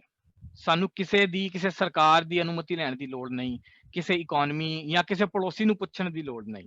ਆਪਣੀ ਹੈਲਥ ਉੱਤੇ ਕਿੱਦਾਂ ਕੰਮ ਕਰਨਾ ਹੈ, ਚਾਹੇ ਉਹ ਐਕਸਰਸਾਈਜ਼ ਹੈ, ਚਾਹੇ ਅਸੀਂ ਵਰਜਿਸ਼ ਕਰਦੇ ਹਾਂ, ਚਾਹੇ ਅਸੀਂ ਸੈਰ ਕਰਦੇ ਹਾਂ। ਜੰਕ ਫੂਡ ਤੋਂ ਆਪਣੇ ਆਪ ਨੂੰ ਹੀ ਕਿਸ ਤਰ੍ਹਾਂ ਰੋਕਣਾ ਹੈ। ਅੱਜ ਕੱਲ੍ਹ ਇੰਨਾ ਜ਼ਿਆਦਾ ਪ੍ਰਚਲਨ ਹੋ ਚੁੱਕਾ ਹੈ ਬਰਗਰ, ਪੀਜ਼ਾ ਜਾਂ ਇਸ ਤਰ੍ਹਾਂ ਦਾ ਬਾਹਰ ਦੇ ਖਾਣਿਆਂ ਦਾ। ਮੋਬਾਈਲ ਦਾ ਯੂਜ਼ੇਜ, ਹੁਣ ਇਸ ਟਾਈਮ ਦੇਖੋ ਅਸੀਂ ਇੰਨੇ ਸਾਰੇ ਬੱਚੇ ਵੀਰ ਸਾਡੇ ਨਾਲ ਜੁੜੇ ਦੇ ਨੇ ਇਸ ਕਲਾਸ ਦੇ ਅੰਦਰ, ਪਰ ਐਗਜ਼ੈਕਟਲੀ ਇਸ ਕਲਾਸ ਤੋਂ ਬਾਅਦ ਅਸੀਂ ਕੀ ਕਰਾਂਗੇ, ਮੋਬਾਈਲ ਦਾ ਕੀ ਇਸਤੇਮਾਲ ਕਰਾਂਗੇ, YouTube ਦੇ ਉੱਤੇ, Facebook ਦੇ ਉੱਤੇ, ਇਹ ਸਭ ਸਾਡੇ ਆਪਣੇ ਕੰਟਰੋਲ ਦੇ ਵਿੱਚ ਹੈ। ਇਹਦੇ ਵਾਸਤੇ ਸਾਨੂੰ ਕਿਸੇ ਦੀ। ਉਹਦੇ ਬਾਅਦ ਸਟੱਡੀ ਪਲਾਨ, ਅਸੀਂ ਆਪਣੇ ਸਿਲੇਬਸ ਨੂੰ ਕਿੱਦਾਂ ਮੁਕਾਉਣਾ ਹੈ। ਅਸੀਂ ਸਪੈਸ਼ਲੀ ਬੱਚਿਆਂ ਨਾਲ ਜਦੋਂ ਗੱਲ ਕਰ ਰਹੇ ਹਾਂ, ਸਾਡੀਆਂ ਰੀਡਿੰਗ ਹੈਬਿਟਸ, ਅਸੀਂ ਕਿਤਾਬਾਂ ਪੜ੍ਹਦੇ ਹਾਂ ਕਿ ਨਹੀਂ ਆ, ਅਸੀਂ ਆਪਣੇ ਵਿਚਾਰਾਂ ਨੂੰ ਹੋਰ ਕਿੰਨਾ ਜੋ ਹੈ ਦੁਨੀਆ ਦੇ ਹਿਸਾਬ ਨਾਲ ਫੈਲਾ ਰਹੇ ਹਾਂ, ਆਪਣੇ ਗਿਆਨ ਨੂੰ ਕਿੱਦਾਂ ਵਧਾ ਰਹੇ ਹਾਂ, ਸਾਡਾ ਬਿਹੇਵੀਅਰ ਕਿੱਦਾਂ ਦਾ ਹੈ ਸਾਡੇ ਮਾਪਿਓ ਦੇ ਨਾਲ, ਸਾਡੇ ਟੀਚਰਸ ਦੇ ਨਾਲ, ਸਾਡੇ ਅੜੋਸੀਆਂ ਪੜੋਸੀਆਂ ਦੇ ਨਾਲ, ਹੋਰ ਦੁਨੀਆਚਾਰੀ ਚ ਅਸੀਂ ਉਦੋਂ ਵਿਚਰਦੇ ਹਾਂ। ਅਸੀਂ ਆਪਣੀ ਸਕਿੱਲ ਬਿਲਡਿੰਗ ਤੇ ਕੰਮ ਕਰ ਸਕਦੇ ਹਾਂ। ਸਪਿਰਿਚੁਅਲਿਟੀ, ਕਿਉਂਕਿ ਅਸੀਂ ਸਾਰੇ ਇੱਥੇ ਗੁਰੂ ਸਾਹਿਬ ਦੇ ਵਿਚਾਰਾਂ ਦੇ ਨਾਲ ਜੁੜਦੇ ਪਏ ਹਾਂ, ਤੇ ਸਪਿਰਿਚੁਅਲਿਟੀ ਦੇ ਲਈ ਸਾਨੂੰ ਕਿਸੇ ਦੀ ਜੋ ਹੈ ਨਾ, ਕਿਸੇ ਦੀ ਗਰੰਟੀ ਲੈਣ ਦੀ ਲੋੜ ਨਹੀਂ ਹੈਗੀ। ਇਹ ਸਾਡੇ ਆਪਣੇ ਪਲਾਨ ਨੇ, ਅਸੀਂ ਖੁਦ ਬਣਾ ਸਕਦੇ ਹਾਂ। ਬਾਇੰਗ ਹੈਬਿਟਸ ਔਰ ਮਾਈ ਐਕਸ਼ਨਸ, ਇਹਨਾਂ ਚੀਜ਼ਾਂ ਨੂੰ ਮੈਂ ਇੱਥੇ ਲਿਆਏ। ਤੇ ਇਸ ਤੋਂ ਬਾਅਦ ਮੈਂ ਇੱਕ ਛੋਟਾ ਜਿਹਾ ਵੀਡੀਓ ਪਲੇ ਕਰਾਂਗਾ ਜਿਹੜਾ ਮੈਂ ਸਪੈਸ਼ਲੀ ਬੱਚਿਆਂ ਦੇ ਸਟੱਡੀ ਤੋਂ ਰਿਲੇਟਡ, ਇੱਕ ਬੜੀ ਮਸ਼ਹੂਰ ਕਿਤਾਬ ਹੈਗੀ ਹੈ MIT, ਜਿਹੜਾ ਇੱਕ ਅਮਰੀਕਾ ਦਾ ਮਸ਼ਹੂਰ ਯੂਨੀਵਰਸਿਟੀ ਹੈ, ਉੱਥੋਂ ਦੇ ਇੱਕ ਪ੍ਰੋਫੈਸਰ ਨੇ ਇਹ ਵੀਡੀਓ ਬਣਾਇਆ। ਤੇ ਮੈਂ ਕੁਇਕਲੀ ਇਸ ਵੀਡੀਓ ਨੂੰ ਦਿਖਾਵਾਂਗਾ। ਇਹ ਕਰੀਬ 7 ਮਿੰਟ ਦਾ ਹੈ। ਆਪ ਜੀ ਨੂੰ ਲੱਗਦਾ ਇਤਨਾ ਸਮਾਂ ਹੈ ਕਿ ਅਸੀਂ ਦਿਖਾ ਸਕਦੇ ਹਾਂ? ਹਾਂਜੀ ਹਾਂਜੀ ਵੀਰ ਜੀ। ਠੀਕ ਹੈ, ਚਲੋ ਮੈਂ ਪਲੇ ਕਰਨਾ ਵਾ, ਉਸ ਤੋਂ ਬਾਅਦ ਫਿਰ ਸੰਖੇਪ ਚ ਅਸੀਂ ਉਸੇ ਦੇ ਵਿੱਚ ਗੱਲ ਕਰਾਂਗੇ ਬੱਚਿਆਂ ਨਾਲ। ਚਾਹੇ ਅਸੀਂ ਵਿਦਿਆਰਥੀ ਹਾਂ, ਮਾਪੇ ਹਾਂ, ਅਧਿਆਪਕ ਹਾਂ ਜਾਂ ਕਿਸੇ ਹੋਰ ਵਿਸ਼ੇ ਦੇ ਸਿੱਖਿਆਰਥੀ, ਅਸੀਂ ਸਾਰੇ ਇਸ ਭਾਲ ਵਿੱਚ ਰਹਿੰਦੇ ਹਾਂ ਕਿ ਜਿਹੜੀ ਵੀ ਪੜ੍ਹਾਈ ਅਸੀਂ ਕਰ ਰਹੇ ਹਾਂ ਉਸ ਨੂੰ ਹੋਰ ਵਧੀਆ ਅਤੇ ਸੁਚੱਜੇ ਢੰਗ ਨਾਲ ਕਿੱਦਾਂ ਕੀਤਾ ਜਾਵੇ। ਦੁਨੀਆ ਦੀਆਂ ਮੰਨੀਆਂ ਪ੍ਰਮੰਨੀਆਂ ਯੂਨੀਵਰਸਿਟੀਜ਼ ਜਿਵੇਂ ਕਿ ਹਾਰਵਰਡ, ਸਟੈਨਫੋਰਡ, ਪ੍ਰਿੰਸਟਨ ਅਤੇ ਯੇਲਸ ਦੇ ਟੌਪਰਸ ਦੇ ਨਾਲ ਕੀਤੇ ਗਏ ਇੰਟਰਵਿਊਜ਼ ਦੇ ਰਾਹੀਂ ਕਈ ਕਾਰਗਰ ਜੁਗਤੀਆਂ ਦਾ ਪਤਾ ਲੱਗਿਆ। ਅੱਜ ਅਸੀਂ ਇਹੋ ਜਿਹੀਆਂ ਅਸਰਦਾਰ ਜੁਗਤੀਆਂ ਦੀ ਵਿਚਾਰ ਤੁਹਾਡੇ ਨਾਲ ਸਾਂਝੀ ਕਰਾਂਗੇ। ਅੱਜ ਅਸੀਂ ਗੱਲ ਕਰਾਂਗੇ ਕੈਲ ਨਿਊਪੋਰਟ ਦੀ ਮਸ਼ਹੂਰ ਕਿਤਾਬ how to become a straight A student ਦੇ ਬਾਰੇ। ਲਿਖਾਰੀ ਦੇ ਮੁਤਾਬਕ ਅਸੀਂ ਸਭ ਤੋਂ ਪਹਿਲਾਂ ਸੂਡੋ ਵਰਕਿੰਗ ਅਤੇ ਰੀਅਲ ਵਰਕਿੰਗ ਦੀ ਪਛਾਣ ਕਰਨਾ ਸਿੱਖੀਏ। ਅਸੀਂ ਕਈ ਵਿਦਿਆਰਥੀਆਂ ਨੂੰ ਸਾਰਾ ਦਿਨ ਕਿਤਾਬਾਂ ਦੇ ਵਿੱਚ ਡੁੱਬੇ ਹੋਏ ਦੇਖਦੇ ਹਾਂ, ਪਰ ਉਹਨਾਂ ਸਾਰਿਆਂ ਦੀ ਮੁਸ਼ੱਕਤ ਕਿਸੇ ਠੋਸ ਪਰਿਣਾਮ ਵਿੱਚ ਤਬਦੀਲ ਹੋਈ ਨਜ਼ਰ ਨਹੀਂ ਆਉਂਦੀ। ਚੰਗੇ ਨਤੀਜੇ ਨੂੰ ਪ੍ਰਾਪਤ ਕਰਨ ਦੀ ਕੁੰਜੀ ਹੈ ਖਰਚਿਆ ਗਿਆ ਸਮਾਂ ਅਤੇ ਉਸ ਨੂੰ ਕਿਤਨੀ ਇਕਾਗਰਤਾ ਨਾਲ ਵਰਤਿਆ ਗਿਆ। ਜੇ ਕੋਈ ਕੰਮ 10 ਘੰਟਿਆਂ ਵਿੱਚ 3 ਇਕਾਈ ਦੀ ਇਕਾਗਰਤਾ ਨਾਲ ਕੀਤਾ ਜਾਂਦਾ ਹੈ ਤੇ ਉਸੇ ਕੰਮ ਨੂੰ 10 ਇਕਾਈ ਦੀ ਇਕਾਗਰਤਾ ਨਾਲ ਘੱਟ ਸਮੇਂ ਵਿੱਚ ਵੀ ਕੀਤਾ ਜਾ ਸਕਦਾ ਹੈ। ਸੂਡੋ ਵਰਕਿੰਗ ਦਾ ਉਦਾਹਰਣ ਹੈ ਜਿਸ ਤਰ੍ਹਾਂ ਕਈ ਘੰਟੇ ਕਿਤਾਬਾਂ ਦੇ ਨਾਲ ਜੂਝਦੇ ਰਹਿਣਾ, ਟੀਵੀ ਦੇ ਸਾਹਮਣੇ ਬੈਠ ਕੇ ਪਰਿਵਾਰ ਵਿੱਚ ਗੱਲਬਾਤ ਕਰਦਿਆਂ, ਮੋਬਾਈਲ ਨੂੰ ਇਸਤੇਮਾਲ ਕਰਦਿਆਂ, ਦੋਸਤਾਂ ਨਾਲ ਗਰੁੱਪ ਸਟੱਡੀ ਕਰਕੇ ਜਿਸ ਵਿੱਚ ਜ਼ਿਆਦਾ ਸਮਾਂ ਗੱਲਾਂ ਜਾਂ ਗੌਸਿਪਸ ਵਿੱਚ ਵਿਅਰਥ ਹੋ ਜਾਂਦਾ ਹੈ। ਹੁਣ ਤੁਸੀਂ ਆਪਣੇ ਸੂਡੋ ਵਰਕ ਦੀ ਆਪ ਪਛਾਣ ਕਰੋ ਅਤੇ ਉਸ ਨੂੰ ਰੀਅਲ ਵਰਕਿੰਗ ਦੇ ਨਾਲ ਬਦਲ ਦਿਵੋ। ਡੀਪ ਵਰਕ ਯਾਨੀ ਇਕਾਗਰਚਿਤ ਹੋ ਕੇ ਲਾਹੇਮੰਦ ਨਤੀਜੇ ਪ੍ਰਾਪਤ ਕੀਤੇ ਜਾ ਸਕਦੇ ਹਨ। ਡੀਪ ਵਰਕ ਕਿਤਾਬ ਦੇ ਵਿਚਾਰਾਂ ਨੂੰ ਅਸੀਂ ਆਪਣੇ ਪੁਰਾਣੇ ਵੀਡੀਓ ਵਿੱਚ ਚੰਗੀ ਤਰ੍ਹਾਂ ਸਮਝ ਚੁੱਕੇ ਹਾਂ। Manage your time in 5 minutes. ਸਵੇਰੇ ਉੱਠ ਕੇ ਸਭ ਤੋਂ ਪਹਿਲਾਂ 5 ਮਿੰਟ ਲਈ ਉਸ ਦਿਨ ਦੇ ਕੀਤੇ ਜਾਣ ਵਾਲੇ ਕੰਮਾਂ ਦੀ ਸੂਚੀ ਤਿਆਰ ਕਰੋ। ਇੱਕ ਕੈਲੰਡਰ ਔਰ ਇੱਕ ਜਰਨਲ ਯਾਨੀ ਨੋਟਬੁੱਕ ਦੀ ਵਰਤੋਂ ਕੀਤੀ ਜਾਵੇ।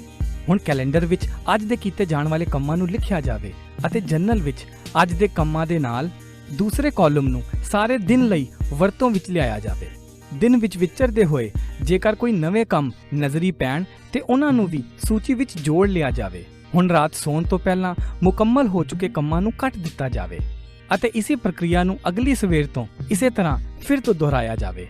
ਇਹ 5 ਮਿੰਟ ਦਾ ਬਿਤਾਇਆ ਹੋਇਆ ਸਮਾਂ ਤੁਹਾਡੇ ਸਾਰੇ ਦਿਨ ਦੇ ਤਣਾਅ ਅਤੇ ਖਿੱਚੋਤਾਣ ਦਾ ਨਿਪਟਾਰਾ ਕਰ ਦਿੰਦਾ ਹੈ ਅਤੇ ਤੁਹਾਡੇ ਜ਼ਰੂਰੀ ਕੰਮਾਂ ਨੂੰ ਲੋੜੀਂਦੀ ਤਰਤੀਬ ਦੇ ਦਿੰਦਾ ਹੈ। ਡਿਕਲੇਅਰ ਵਾਰ ਅਗੇਂਸਟ ਪ੍ਰੋਕ੍ਰੈਸਟੀਨੇਸ਼ਨ। ਕੰਮ ਨੂੰ ਕੱਲ੍ਹ ਤੇ ਸੁੱਟਣ ਦੀ ਬਿਰਤੀ ਨਾਲ ਜੰਗ ਛੇੜੀਏ। ਸਾਡੀ ਕੁਦਰਤੀ ਬਿਰਤੀ ਸਾਨੂੰ ਸਰੀਰ ਦੇ ਸੁੱਖਾਂ ਵੱਲ ਪ੍ਰੇਰਦੀ ਹੈ ਅਤੇ ਉਦਮ ਤੋਂ ਭੱਜਦੀ ਹੈ ਅਤੇ ਇਹ 5 ਮਿੰਟ ਦੀ ਪਲੈਨਿੰਗ ਇਸੇ ਜੰਗ ਦੀ ਸ਼ੁਰੂਆਤ ਹੈ, ਜਿਸ ਵਿੱਚ ਸਭ ਤੋਂ ਪਹਿਲਾਂ ਕੰਮ ਨੂੰ ਕੱਲ੍ਹ ਉੱਤੇ ਸੁੱਟਣ ਦੀ ਬਿਰਤੀ ਨਾਲ ਆਮੋ ਸਾਹਮਣੇ ਹੋਇਆ ਜਾਂਦਾ ਹੈ। ਦਿਨ ਖਤਮ ਹੋਣ ਦੇ ਵੇਲੇ ਜਨਰਲ ਦੇ ਵਿੱਚ ਕਿਸੇ ਵੀ ਕੰਮ ਦੇ ਪੂਰੇ ਨਾ ਹੋ ਜਾਣ ਦੇ ਕਾਰਨਾਂ ਦੀ ਨਿਸ਼ਾਨਦੇਹੀ ਕੀਤੀ ਜਾਵੇ ਅਤੇ ਉਹਨਾਂ ਨੂੰ ਲਿਖਿਆ ਜਾਵੇ। ਹੁਣ ਇੰਜ ਕਰਨ ਦੇ ਨਾਲ ਸਾਨੂੰ ਸਵੈ ਪੜਚੋਲ ਕਰਨ ਦੀ ਆਦਤ ਪਵੇਗੀ ਅਤੇ ਉਹ ਕਮਜ਼ੋਰੀਆਂ ਜੋ ਮੁਸ਼ਕਿਲਾਂ ਪੈਦਾ ਕਰ ਰਹੀਆਂ ਹਨ ਸਹਿਜੇ ਦੂਰ ਹੁੰਦੀਆਂ ਜਾਣਗੀਆਂ। ਇਸ ਦੇ ਨਾਲ ਹੀ ਅਸੀਂ ਦੇਖਾਂਗੇ ਕਿ ਕੰਮ ਨੂੰ ਕੱਲ੍ਹ ਤੇ ਸੁੱਟਣ ਦੀ ਬਿਰਤੀ ਘਟਦੀ ਜਾ ਰਹੀ ਹੈ ਅਤੇ ਅਸੀਂ ਆਪਣੇ ਆਪ ਵਿੱਚ ਚੜ੍ਹਦੀ ਕਲਾ ਦਾ ਅਹਿਸਾਸ ਮਹਿਸੂਸ ਕਰਨ ਲੱਗਦੇ ਹਾਂ। ਫੀਡ ਦ ਮਸ਼ੀਨ।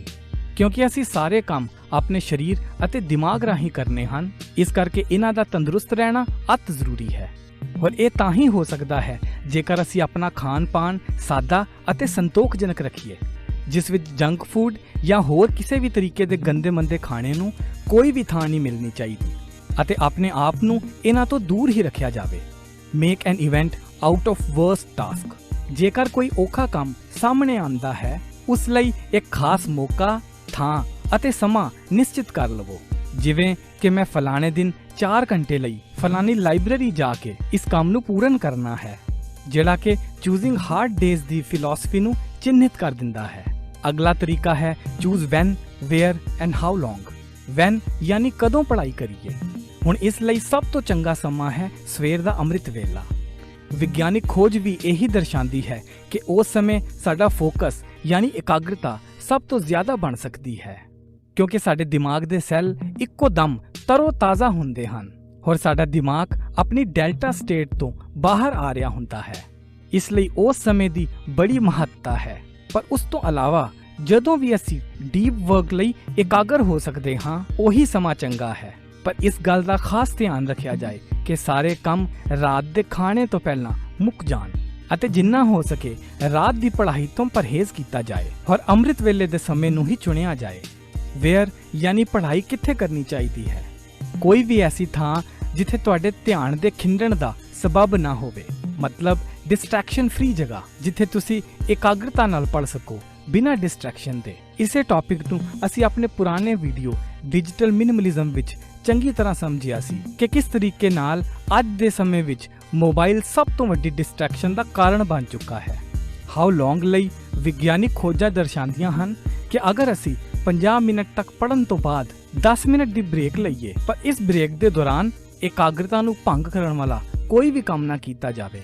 ਔਰ ਇਸੇ ਤਰ੍ਹਾਂ ਦੇ ਸੈਸ਼ਨਸ ਲਗਭਗ 3 ਜਾਂ 4 ਅਸੀਂ ਪੂਰੇ ਦਿਨ ਵਿੱਚ ਕਰ ਸਕਦੇ ਹਾਂ ਔਰ ਆਪਣੀ ਇਕਾਗਰਤਾ ਦਾ ਸਭ ਤੋਂ ਜ਼ਿਆਦਾ ਫਾਇਦਾ ਉਠਾ ਸਕਦੇ ਹਾਂ। ਔਰ ਹੁਣ ਇਮਤਿਹਾਨ ਦੇਣ ਲੱਗਿਆ ਇਹਨਾਂ 3 ਗੱਲਾਂ ਦਾ ਧਿਆਨ ਰੱਖਿਆ ਜਾਵੇ: ਪਲੈਨਿੰਗ, ਪ੍ਰੋਸੀਡਿੰਗ, ਪ੍ਰੂਫ ਰੀਡਿੰਗ। ਸਭ ਤੋਂ ਪਹਿਲਾਂ ਸਾਰੇ ਪੇਪਰ ਤੇ ਨਿਗਾਹ ਮਾਰ ਕੇ ਨੰਬਰਾਂ ਦੇ ਮੁਤਾਬਿਕ ਸਵਾਲਾਂ ਨੂੰ ਹੱਲ ਕਰਨ ਦੀ ਇੱਕ ਤਰਤੀਬ ਬਣਾ ਲਈ ਜਾਵੇ ਔਰ ਪ੍ਰੋਸੀਡਿੰਗ ਵਿੱਚ ਸਭ ਤੋਂ ਪਹਿਲਾਂ ਸੌਖੇ ਸਵਾਲਾਂ ਨੂੰ ਮੁਕਾ ਲਿਆ ਜਾਵੇ ਔਰ ਉਸ ਤੋਂ ਬਾਅਦ ਹੀ ਔਖੇ ਸਵਾਲ ਕੀਤੇ ਜਾਣ ਤਾਂ ਕਿ ਅਸਫਲ ਹੋਣ ਦਾ ਸੰਸਾ ਸਾਨੂੰ ਪਰੇਸ਼ਾਨ ਨਾ ਕਰੇ। ਪ੍ਰੂਫ ਰੀਡਿੰਗ ਵਿੱਚ ਆਖਰੀ ਦੇ 10 ਮਿੰਟ ਵਿੱਚ ਸਾਰੇ ਪੇਪਰ ਦੀ ਪੜਤਾਲ ਕਰ ਲਿੱਤੀ ਜਾਵੇ, ਜਿਸ ਵਿੱਚ ਛੋਟੀਆਂ-ਮੋਟੀਆਂ ਗਲਤੀਆਂ ਨੂੰ ਸੁਧਾਰ ਲਿਆ ਜਾਵੇ ਅਤੇ ਇਹ ਯਕੀਨ ਬਣਾ ਲਿਆ ਜਾਵੇ ਕਿ ਕਿਤੇ ਕੋਈ ਸਵਾਲ ਛੁੱਟ ਤੇ ਨਹੀਂ। ਕਿੰਨੇ ਸਮੇਂ ਲਈ ਦੀ ਯੁਕਤੀ ਦਾ ਅਭਿਆਸ ਕਰੀਏ। ਯਾਦ ਰੱਖੋ ਕਿ ਕਾਮਯਾਬ ਅਤੇ ਨਾਕਾਮਯਾਬ ਇਨਸਾਨ ਵਿੱਚ ਸਿਰਫ ਕੁਝ ਆਦਤਾਂ ਦਾ ਹੀ ਫਰਕ ਹੁੰਦਾ ਹੈ। ਉਹ ਆਦਤਾਂ ਹੀ ਹਨ ਜੋ ਸਾਡੇ ਜੀਵਨ ਅਤੇ ਕਿਸਮਤ ਨੂੰ ਘੜਦੀਆਂ ਹਨ। ਮੇਰਾ ਨਾਮ ਸਤਿੰਦਰ ਸਿੰਘ ਹੈ ਤੇ ਮੈਂ ਆਪਣੇ ਇਸ ਸਿੰਘ ਵਿਜ਼ਡਮ ਚੈਨਲ ਉੱਤੇ ਬੱਚਿਆਂ ਤੋਂ ਲੈ ਕੇ ਯੰਗਸਟਰਸ ਅਤੇ ਪ੍ਰੋਫੈਸ਼ਨਲਸ ਦੇ ਲਈ ਮੋਟੀਵੇਸ਼ਨਲ ਔਰ ਇਨਸਪੀਰੇਸ਼ਨਲ ਸੀਰੀਜ਼ ਨੂੰ ਪੰਜਾਬੀ ਭਾਸ਼ਾ ਵਿੱਚ ਬਣਾ ਕੇ ਸਾਂਝ ਕਰਦਾ ਹਾਂ। ਜੇਕਰ ਤੁਸੀਂ ਮੈਨੂੰ ਇਹਨਾਂ ਵੀਡੀਓਜ਼ ਦੇ ਲਈ ਕੋਈ ਸਲਾਹ ਜਾਂ ਮਸ਼ਵਰਾ ਦੇਣਾ ਚਾਹੁੰਦੇ ਹੋ ਤੇ ਤੁਸੀਂ ਮੈਨੂੰ ਮੈਸੇਜ ਕਰ ਸਕਦੇ ਹੋ ਜਾਂ ਕਮੈਂਟ ਕਰ ਸਕਦੇ ਹੋ। ਮੈਨੂੰ ਉਮੀਦ ਹੈ ਕਿ ਆਪ ਜੀ ਨੂੰ ਇਹ ਵੀਡੀਓਜ਼ ਪਸੰਦ ਆ ਰਹੇ ਹੋਣਗੇ ਅਤੇ ਅੱਗੇ ਆਉਣ ਵਾਲੀ ਸੀਰੀਜ਼ ਨੂੰ ਆਪ ਜੀ ਇਸੇ ਤਰੀਕੇ ਨਾਲ ਫੋਲੋ ਕਰਦੇ ਰਹੋਗੇ। ਸਤਿ ਸ਼੍ਰੀ ਅਕਾਲ। वापस तो मैं अपने स्क्रीन ते आना वा। मेरी आवाज क्लीयर है जी? ਹਾਂਜੀ ਹਾਂਜੀ ਵੀਰ ਜੀ। ਅਸੀਂ ਹੁਣ ਇਸ ਟੌਪਿਕ ਦੇ ਅੰਦਰ ਜਿਹੜੀਆਂ ਚੀਜ਼ਾਂ ਦੇਖੀਆਂ ਨੇ, ਮੈਂ ਉਹਨਾਂ ਜਰਾ ਥੋੜਾ ਵਿਸਥਾਰ ਦੇ ਨਾਲ ਬੱਚਿਆਂ ਦੇ ਨਾਲ ਸ਼ੇਅਰ ਕਰਾਂਗਾ। ਸਭ ਤੋਂ ਪਹਿਲੀ ਚੀਜ਼ ਇਹਨੇ ਦੱਸੀ ਹੈ ਸੂਡੋ ਵਰਕਿੰਗ। ਇਹ ਸਾਡੀ ਲਾਈਫ ਦੇ ਅੰਦਰ ਨਾ ਬਹੁਤ ਕਾਮਨ ਹੋ ਚੁੱਕੀ ਹੈ। ਸੂਡੋ ਸਟੱਡਿੰਗ ਮਤਲਬ ਨਕਲੀ ਸਟੱਡੀ, ਜਿਹਦੇ ਸਾਨੂੰ ਲੱਗਦਾ ਹੈ ਕਿ ਅਸੀਂ ਪੜ੍ਹਦੇ ਪਏ ਹਾਂ ਪਰ ਐਕਚੁਅਲੀ ਚ ਉਹ ਪੜ੍ਹਾਈ ਕਿਸੇ ਕੰਮ ਦੀ ਨਹੀਂ ਹੋ ਰਹੀ। ਜਿਸ ਤਰ੍ਹਾਂ ਅੱਜ ਕੱਲ ਬਹੁਤ ਕਾਮਨ ਹੋ ਗਿਆ, ਬੱਚੇ ਟੀਵੀ ਵੇਖਦੇ ਹੋਏ ਪੜ੍ਹਦੇ ਰਹਿੰਦੇ ਨੇ ਕਿ ਸਾਹਮਣੇ ਟੀਵੀ ਚੱਲ ਰਿਹਾ ਹੈ, ਇਹ ਹੱਥ 'ਚ ਕਿਤਾਬ ਫੜੀ ਦੀ ਹੈ। ਜਾਂ ਪਰਿਵਾਰ ਦੇ ਵਿੱਚ ਕੋਈ ਸਾਡਾ ਰਿਸ਼ਤੇਦਾਰ, ਕੋਈ ਮਾਸੀ, ਫੁੱਫੜ, ਚਾਚੀ, ਤਾਈ ਸਾਡੇ ਆ ਗਏ ਨੇ ਤੇ ਅਸੀਂ ਫੈਮਿਲੀ ਨਾਲ ਬਹਿ ਕੇ ਨਾਲੇ ਗੱਲਾਂ ਵੀ ਕਰੀ ਜਾਂਦੇ ਆ, ਨਾਲ ਆਪਣੀ ਕਿਤਾਬ ਲੈ ਕੇ ਪੜ੍ਹਾਈ ਕਰਨ ਦੀ ਵੀ ਕੋਸ਼ਿਸ਼ ਕਰੀ ਜਾ ਰਹੇ ਹਾਂ। ਸਟੱਡੀ ਯੂਜ਼ਿੰਗ ਇਲੈਕਟ੍ਰੋਨਿਕ ਗੈਜਟਸ, ਜਿਹੜੀ ਅਸੀਂ ਹੁਣੇ ਗੱਲ ਕੀਤੀ ਕਿ ਮੋਬਾਈਲ ਜਿਹੜਾ ਹੈ ਉਹ ਸਭ ਤੋਂ ਵੱਡਾ ਇਸ ਟਾਈਮ ਡਿਸਟਰੈਕਸ਼ਨ ਦਾ, ਇਸ ਅਜੋਕੇ ਯੁੱਗ ਦੇ ਅੰਦਰ ਸਭ ਤੋਂ ਵੱਡਾ ਡਿਸਟਰੈਕਸ਼ਨ ਦਾ ਕਾਰਨ ਬਣ ਚੁੱਕਾ ਹੈ। ਕਿਉਂਕਿ ਤੁਸੀਂ 1 ਮਿੰਟ ਦਾ ਕੋਈ ਕੰਮ ਲੈਣ ਵਾਸਤੇ ਮੋਬਾਈਲ ਚੁੱਕਦੇ ਹੋ ਤੇ ਤੁਹਾਨੂੰ ਪਤਾ ਨਹੀਂ ਲੱਗਦਾ ਕਿ 2 ਘੰਟੇ ਕਦੋਂ ਨਿਕਲ ਗਏ। ਔਰ ਹਾਲਾਂਕਿ ਇਹਦੇ ਵਿੱਚ ਵੀ ਸਟੱਡੀ ਹੈ ਪੂਰੀ ਕਿ ਐਸਾ ਹੁੰਦਾ ਕਿਉਂ ਹੈ, ਸਾਡੇ ਬ੍ਰੇਨ ਦੇ ਕਿਹੜੇ ਉਹਨਾਂ ਨੇ ਐਸੇ ਭੇਦ ਜਾਣ ਲਏ ਨੇ ਕਿ ਉਹ ਇਸ ਪ੍ਰੋਡਕਟ ਨੂੰ ਇੰਨਾ ਨਸ਼ੀਲਾ, ਇੰਨਾ ਐਡਿਕਟ ਬਣਾਉਂਦੇ ਨੇ ਕਿ ਅਸੀਂ ਜਾਣੇ ਆ 1 ਮਿੰਟ ਵਾਸਤੇ ਤੇ 2 ਘੰਟੇ ਹੈ ਨਹੀਂ ਸਾਡੇ ਕੋਲ। ਇਸ ਕਰਕੇ ਜਿਹੜੀ ਅਸੀਂ ਇਲੈਕਟ੍ਰੋਨਿਕ ਗੈਜਟਸ ਦੇ ਨਾਲ ਜਿਹੜੀ ਸਟੱਡੀ ਕਰਦੇ ਆ, ਮਤਲਬ ਇਹਦੇ ਚ ਅਸੀਂ ਜ਼ੂਮ ਕਾਲਸ ਜਾਂ ਐਜੂਕੇਸ਼ਨਲ ਕਾਲਸ, ਕੋਚਿੰਗ ਕਾਲਸ, ਇਹਨਾਂ ਦੀ ਗੱਲ ਨਹੀਂ ਕਰ ਰਹੇ।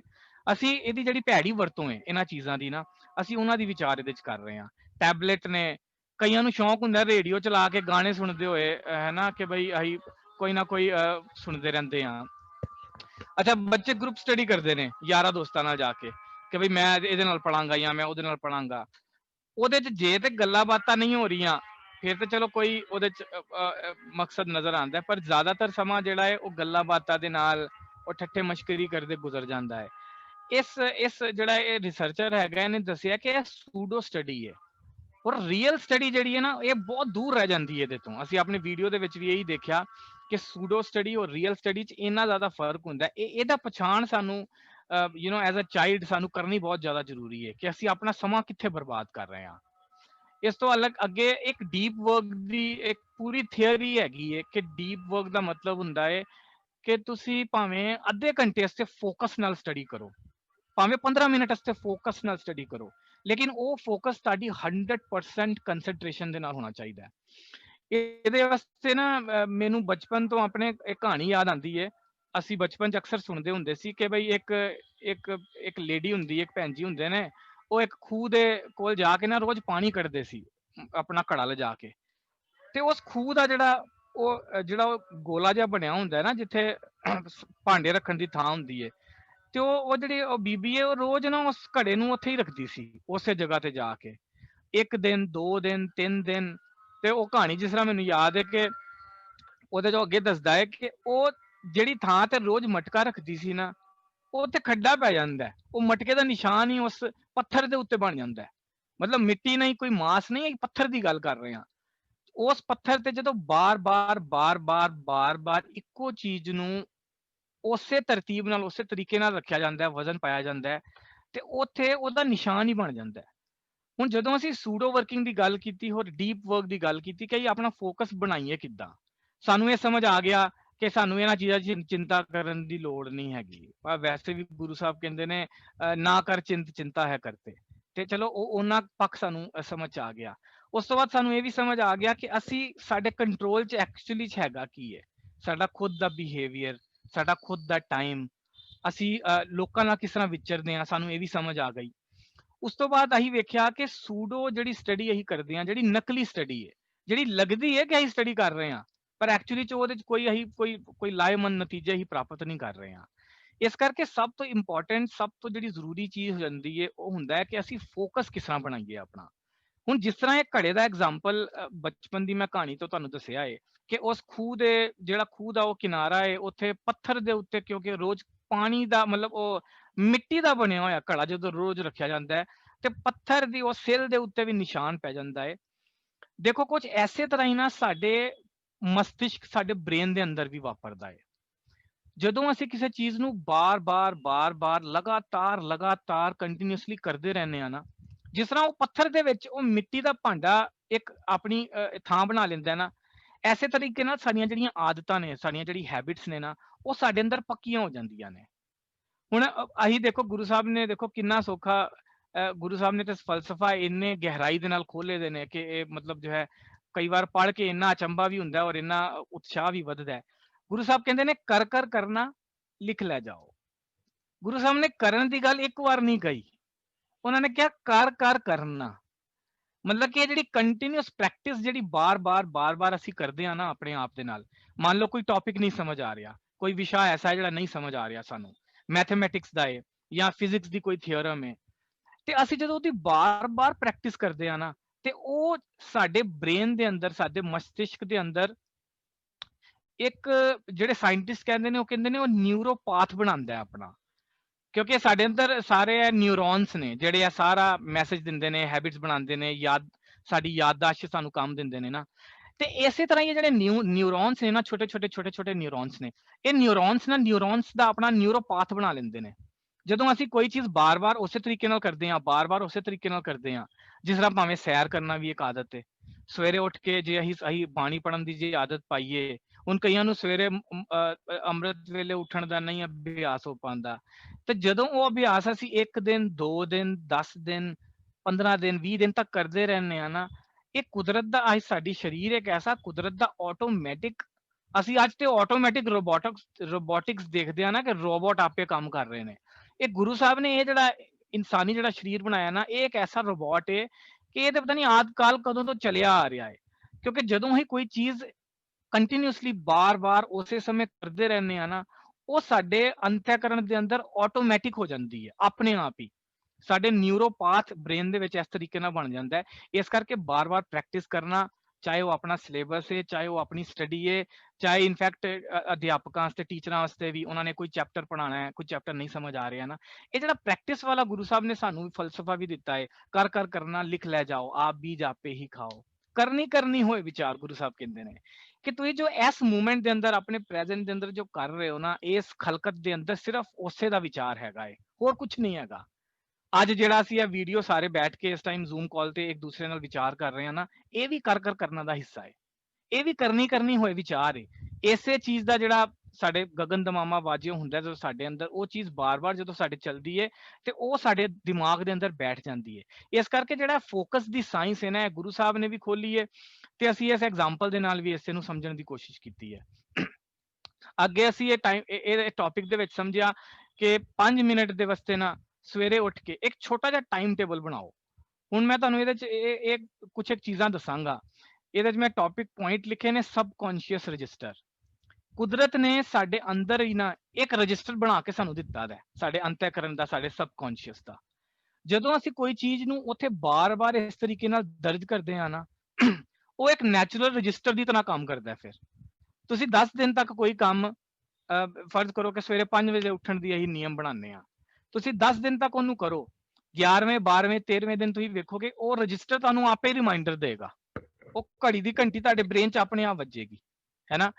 ਤੇ ਲੇਕਿਨ ਜਦੋਂ ਇਹ ਜਿਹੜਾ ਅਸੀਂ 5 ਮਿੰਟ ਦਾ ਆਪਣੇ ਕੰਮ ਨੂੰ ਲਿਖਣ ਦੀ ਜਿਹੜੀ ਅਸੀਂ ਗੱਲ ਕਰ ਰਹੇ ਹਾਂ, ਇਹਦਾ ਮੇਨ ਪਰਪਸ ਇਹ ਹੈ ਕਿ ਜਦੋਂ ਅਸੀਂ ਕੋਈ ਚੀਜ਼ ਲਿਖਦੇ ਹਾਂ ਨਾ ਆਪਣੇ ਹੱਥ ਨਾਲ, ਇੱਕ ਛੋਟੇ ਜਿਹੇ ਨੋਟਪੈਡ ਦੇ ਉੱਤੇ, ਛੋਟੀ ਕਾਪੀ ਦੇ ਉੱਤੇ ਨਾ, ਉਹ ਸਾਡੇ ਬ੍ਰੇਨ ਦੇ ਵਿੱਚ ਵੀ ਰਜਿਸਟਰ ਹੋ ਜਾਂਦੀ ਹੈ, ਠੀਕ ਉਸੇ ਤਰੀਕੇ ਨਾਲ ਜਿਸ ਤਰ੍ਹਾਂ ਕਾਗਜ਼ ਤੇ ਰਜਿਸਟਰ ਹੋਈ ਹੈ। ਕਿਉਂਕਿ ਉਹ ਸਾਡੇ ਅੰਤःਕਰਨ 'ਚ ਬਾਰ-ਬਾਰ ਸਾਨੂੰ ਯਾਦ ਦਿਵਾਉਂਦੀ ਹੈ ਕਿ ਯਾਰ ਅੱਜ ਮੈਂ ਨਾ ਇਹ ਕੰਮ ਕਰਨਾ ਹੈ, ਇਹ ਚੈਪਟਰ ਕੰਪਲੀਟ ਕਰਨਾ ਹੈ, ਅੱਜ ਮੈਂ ਇੰਨੇ ਚੈਪਟਰ ਕੰਪਲੀਟ ਕਰਨੇ ਨੇ, ਜਾਂ ਟੀਚਰ ਕਹੇਗਾ ਕਿ ਮੈਂ ਅੱਜ ਇਹ ਫਲਾਣਾ ਟੌਪਿਕ ਰੈਡੀ ਕਰਨਾ ਹੈ ਕਿਉਂਕਿ ਕੱਲ ਮੈਂ ਬੱਚਿਆਂ ਨੂੰ ਇਹਨੂੰ ਪੜ੍ਹਾਉਣਾ ਹੈ। ਤੇ ਇਹ ਜਿਹੜਾ ਅਸੀਂ ਬਾਹਰੀ ਕਾਗਜ਼ ਬਣਾਉਂਦੇ ਆ ਨਾ, ਜਿਹਦੇ 'ਚ ਅਸੀਂ ਚੀਜ਼ਾਂ ਨੂੰ ਲਿਖਣੇ ਆ, ਇਹ ਐਕਚੁਅਲੀ ਬਾਹਰ ਦਾ ਨਹੀਂ ਹੈ, ਇਹ ਸਾਡੇ ਅੰਦਰ ਕੰਮ ਕਰਦਾ ਹੈ। ਤੇ ਇਹਦੇ 'ਚ ਇਸੇ ਵੀਡੀਓ ਦੇ ਅੰਦਰ ਅਸੀਂ ਸਮਝਿਆ ਸੀ, ਉਹਨੇ ਦੱਸਿਆ ਕਿ ਇੱਕ ਤੁਸੀਂ ਆਪਣੇ ਇੱਕ ਦਿਨ ਦਾ ਪਲਾਨ ਬਣਾਓ। ਮੰਨ ਲਓ ਅੱਜ 15 ਜੂਨ ਹੈ, 15 ਜੂਨ ਨੂੰ ਮੈਂ ਆਪਣੇ 1 2 3 4 5 6 7 ਕੰਮ ਲਿਖ ਲਏ, ਤੇ ਇੱਕ ਦੂਸਰੇ ਨੋਟਬੁੱਕ 'ਚ ਇਹ ਲਿਖੋ ਕਿ ਅੱਜ ਇਹ ਜਿਹੜੇ ਕੰਮ ਮੈਂ ਲਿਖੇ ਨੇ ਨਾ, ਇਹਨਾਂ ਦੇ ਨਾਲ ਹੋਰ ਦਿਨ ਦੇ ਅੰਦਰ ਕਿਹੜੇ ਹੋਰ ਕੰਮ ਪਤਾ ਲੱਗੇ ਮੈਨੂੰ। ਮੰਮੀ ਨੇ ਮੈਨੂੰ ਕਿਹਾ ਫੋਨ ਦਾ ਬਿੱਲ ਵੀ ਜਮ੍ਹਾਂ ਕਰਾਉਣਾ ਹੀ, ਚਲੋ ਇਹ ਵੀ ਲਿਖ ਲਿਆ ਮੈਂ। ਜਾਂ ਮੈਨੂੰ ਕਿਸੇ ਮਿੱਤਰ ਦਾ ਫੋਨ ਆਇਆ, ਬਈ ਉਹ ਨਾ ਇੱਕ ਟੌਪਿਕ ਬੜਾ ਜ਼ਰੂਰੀ ਮੈਡਮ ਨੇ ਅੱਜ ਇੰਪੋਰਟੈਂਟ ਦੱਸਿਆ, ਉਹ ਪੇਪਰ 'ਚ ਆ ਸਕਦਾ ਹੈ, ਚਲੋ ਮੈਂ ਉਹ ਵੀ ਲਿਖ ਲਿਆ। ਤੇ ਜਦੋਂ ਅਗਲਾ ਦਿਨ ਆਏਗਾ ਨਾ, ਮੈਂ ਉਸ ਕਾਗਜ਼ ਤੋਂ ਦੇਖਾਂਗਾ ਕਿ ਬਈ ਮੇਰੇ ਪਿਛਲੇ ਕੰਮ ਦੇ ਦਿਨ ਦੇ ਕੰਮ ਹੋ ਗਏ ਪੂਰੇ, ਤੇ ਇਹ ਨਵੇਂ ਕੰਮ ਹੋਰ ਪਤਾ ਲੱਗੇ ਸੀ ਕੱਲ, ਤੇ ਅਸੀਂ ਉਹਨਾਂ ਨੂੰ ਐਡ ਕਰਕੇ ਆਪਣੇ ਅਗਲੇ ਦਿਨ ਦਾ ਵੀ ਇੱਕ ਨਵਾਂ ਸੂਚੀ ਬਣਾ ਲਈ। ਇਸ ਕਰਕੇ ਜਿਹੜਾ 5 ਮਿੰਟ ਦਾ ਕੰਮ ਲਿਖਣ ਦਾ ਜਿਹੜਾ ਇੱਕ ਪ੍ਰੋਸੈਸ ਹੈ ਨਾ, ਇਹ ਆਪਣੇ ਆਪ ਦੇ ਅੰਦਰ ਇੱਕ ਪ੍ਰੈਕਟਿਸ ਹੈਗੀ ਹੈ, ਜਿਹੜੀ ਸਾਡੇ ਬ੍ਰੇਨ ਨੂੰ, ਸਾਡੇ ਦਿਮਾਗ ਨੂੰ ਤਿਆਰ ਕਰਦੀ ਹੈ, ਸਾਨੂੰ ਫੋਕਸਡ ਰੱਖਦੀ ਹੈ ਕਿ ਅਸੀਂ ਕਿਹੜੀਆਂ ਚੀਜ਼ਾਂ ਕਰਨੀਆਂ ਨੇ, ਕਿਹੜੀਆਂ ਚੀਜ਼ਾਂ ਨਹੀਂ ਕਰਨੀਆਂ ਨੇ। ਟੈਨਸ਼ਨ ਨਹੀਂ ਹੋਣ ਦਿੰਦੀ। ਤੁਹਾਨੂੰ ਪਤਾ ਹੈ ਕਿ ਸਾਡੇ ਲਾਈਫ ਦੇ ਅੰਦਰ ਜਿਹੜਾ ਇਹ ਟੈਨਸ਼ਨ ਜਿਹੜਾ ਵਰਡ ਹੈਗਾ ਨਾ, ਤੇ ਜਿਹੜਾ ਤਣਾਅ ਅਸੀਂ ਜਿਹਨੂੰ ਕਹਿੰਦੇ ਆ, ਇਹਦਾ ਸਭ ਤੋਂ ਵੱਡਾ ਕਾਰਨ ਮਿਸਮੈਨੇਜਮੈਂਟ ਹੈ। ਜਦੋਂ ਅਸੀਂ ਆਪਣੇ ਕੰਮਾਂ ਨੂੰ ਵੇਲੇ ਸਿਰ ਨਹੀਂ ਕਰਦੇ ਆ ਨਾ, ਤੇ ਉਹ ਫਿਰ ਬਾਅਦ ਚੋਂ ਸਿਰਫ ਟੈਨਸ਼ਨ ਦਾ ਹੀ ਕਾਰਨ ਬਣਦੇ ਨੇ ਸਾਡੇ ਵਾਸਤੇ। ਇਸੇ ਤਰ੍ਹਾਂ ਪ੍ਰਾਇੋਰਿਟੀ ਸੈਟਿੰਗ ਦਾ ਮਤਲਬ ਹੈ ਕਿ ਕਿਹੜੇ ਕੰਮ ਜ਼ਰੂਰੀ ਨੇ ਮੇਰੇ ਵਾਸਤੇ। ਜਦੋਂ ਮੈਂ ਸਵੇਰੇ ਉੱਠਿਆ ਵਾਂ ਤੇ ਅਗਰ ਮੇਰੇ ਕੋਲ 15 ਕੰਮ ਨੇ, ਤੇ ਉਹਨਾਂ ਚੋਂ ਕਿਹੜੇ ਕੰਮ ਜ਼ਰੂਰੀ ਨੇ ਜਿਹੜੇ ਮੈਨੂੰ ਹਰ ਹਾਲ ਚ ਅੱਜ ਕਰਨੇ ਨੇ। ਹੋ ਸਕਦਾ ਹੈ ਉਹ ਬਿਜਲੀ ਦਾ ਬਿੱਲ ਅੱਜ ਆਖਰੀ ਦਿਨ ਨੇ, ਅੱਜ ਅਗਰ ਨਾ ਕਰਾਇਆ ਤੇ ਕੱਲ ਫਾਈਨ ਪੈ ਜਾਣਾ ਹੈ, ਜਾਂ ਫਿਰ ਮੇਰੇ ਐਗਜ਼ਾਮ ਦੀ ਡੇਟ ਆ ਰਹੀ ਹੈ ਤੇ ਮੈਂ ਪਲਾਨ ਬਣਾਇਆ ਦਾ ਸੀ ਕਿ ਅੱਜ ਮੈਂ 2 ਚੈਪਟਰ ਕਰਨੇ ਨੇ, ਜੇ ਨਾ ਕੀਤੇ ਤੇ ਮੈਨੂੰ ਕੱਲ 4 ਕਰਨੇ ਪੈਣੇ ਨੇ।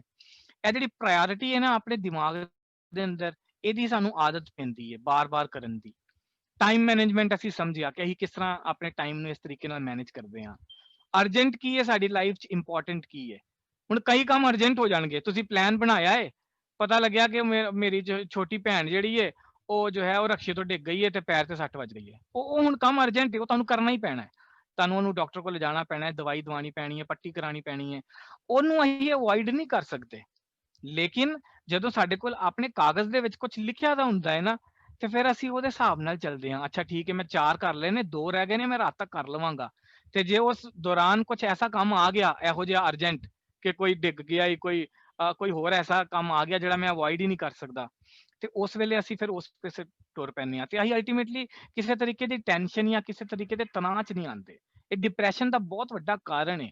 ਔਰ ਡਿਪਰੈਸ਼ਨ ਦਾ ਸੋਲੂਸ਼ਨ ਅਸੀਂ ਇਸ ਤਰੀਕੇ ਨਾਲ ਇਹਨਾਂ ਫਲਸਫਿਆਂ ਨੂੰ ਇਸਤੇਮਾਲ ਕਰਕੇ ਆਪਣਾ ਬਚਾ ਸਕਦੇ ਹਾਂ। ਔਰ ਰਾਈਟਿੰਗ ਸਕਿੱਲਸ ਤੇ ਖੈਰ ਕਈ ਲੋਕਾਂ ਨੂੰ ਆਪਣੀ ਡਾਇਰੀ ਲਿਖਣ ਦੀ ਆਦਤ ਹੁੰਦੀ ਹੈ, ਤੇ ਉਹ ਲਿਖਾਰੀ ਵੀ ਬਣਦੇ ਨੇ।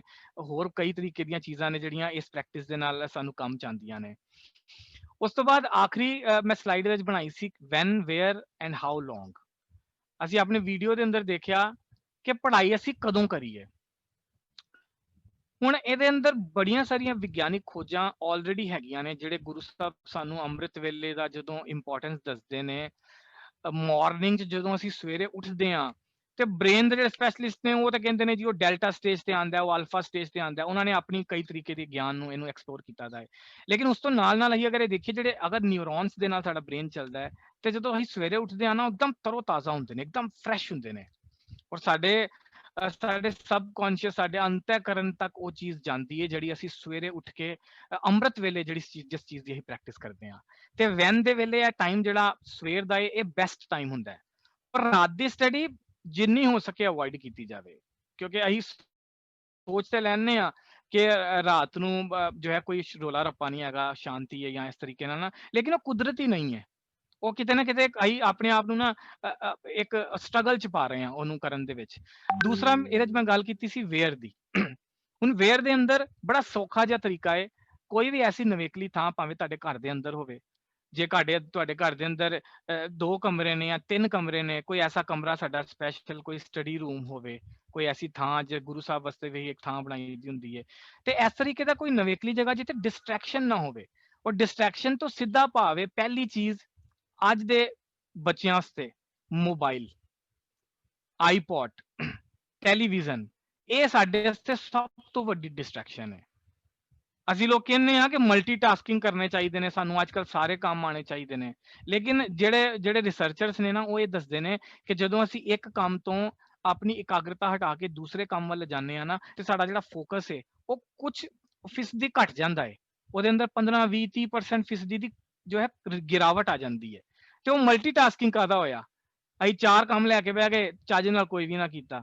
ਇਸ ਕਰਕੇ ਆ ਫੋਕਸ ਜਿਹੜਾ ਅਸੀਂ ਪੁਆਇੰਟ ਪਿੱਛੇ ਵੀ ਡਿਸਕਸ ਕੀਤਾ ਕਿ ਫੋਕਸ ਕਿੱਦਾਂ ਕਰਨਾ ਚਾਹੀਦਾ ਨਾ, ਉਹਦੇ ਵਾਸਤੇ ਇਹ ਵੇਅਰ ਵਾਲਾ ਪੁਆਇੰਟ ਸਾਡਾ ਬਿਲਕੁਲ ਸਹੀ ਢੁਕਦਾ ਹੈ ਕਿ ਪੜ੍ਹਾਈ ਕਿੱਥੇ ਕੀਤੀ ਜਾਏ, ਜਿੱਥੇ ਸ਼ਾਂਤੀ ਹੋਵੇ, ਇਕਾਗਰਤਾ ਹੋਵੇ, ਜਿੱਥੇ ਤੁਸੀਂ ਆਪਣਾ ਫੋਕਸ ਬਣਾ ਸਕੋ, ਜਿੱਥੇ ਮੋਬਾਈਲ ਜਾਂ ਘੰਟੀਆਂ ਇਹਨਾਂ ਚੀਜ਼ਾਂ ਦਾ ਡਿਸਟਰੈਕਸ਼ਨ ਘੱਟ ਤੋਂ ਘੱਟ ਹੋਵੇ। ਜੇ ਤੁਹਾਡੇ ਘਰ 'ਚ ਨਹੀਂ ਕੋਈ ਥਾਂ ਹੈਗੀ ਹੈ ਤੇ ਫਿਰ ਟਾਈਮ ਦਾ ਇਸਤੇਮਾਲ ਕਰੋ। ਫਿਰ ਸਵੇਰ ਦੇ ਟਾਈਮ ਉੱਠੋ, ਕਿਉਂਕਿ ਸਵੇਰੇ ਤੇ ਕੋਈ ਰੋਲਾ ਰੱਪਾ ਨਹੀਂ ਹੋਏਗਾ, ਸਵੇਰੇ ਤੇ ਤੁਹਾਨੂੰ ਕਿਸੇ ਬੱਚਿਆਂ ਦੇ ਨਾਲ ਖੇਡਣ ਨਹੀਂ ਜਾਣਾ ਹੋਏਗਾ ਨਾ। ਤੇ ਇਹਨਾਂ ਦੋਨਾਂ ਦੇ ਵਿੱਚ ਸਾਨੂੰ ਕਰਨਾ ਚਾਹੀਦਾ ਹੈ। ਔਰ ਹਾਊ ਲੌਂਗ ਦਾ ਜਿਹੜਾ ਇਸ ਕਿਤਾਬ ਦੇ ਵਿੱਚ ਜਾਂ ਜਿਹੜੇ ਜੋ ਸਟੱਡੀਜ਼ ਵੀ ਦੱਸਦੀਆਂ ਨੇ, ਉਹ ਕਹਿੰਦੀਆਂ ਨੇ ਕਿ ਅਸੀਂ 50 ਮਿੰਟ ਦਾ ਇੱਕਦਮ ਇੱਕ ਫੋਕਸ ਦੇ ਨਾਲ ਅਸੀਂ ਤਿਆਰੀ ਕਰੀਏ ਕਿਸੇ ਟੌਪਿਕ ਦੀ, ਕਿਸੇ ਵਿਸ਼ੇ ਦੀ, ਤੇ ਉਸ ਤੋਂ ਬਾਅਦ 10-15 ਮਿੰਟ ਦੀ ਕੋਈ ਬ੍ਰੇਕ ਲਈਏ।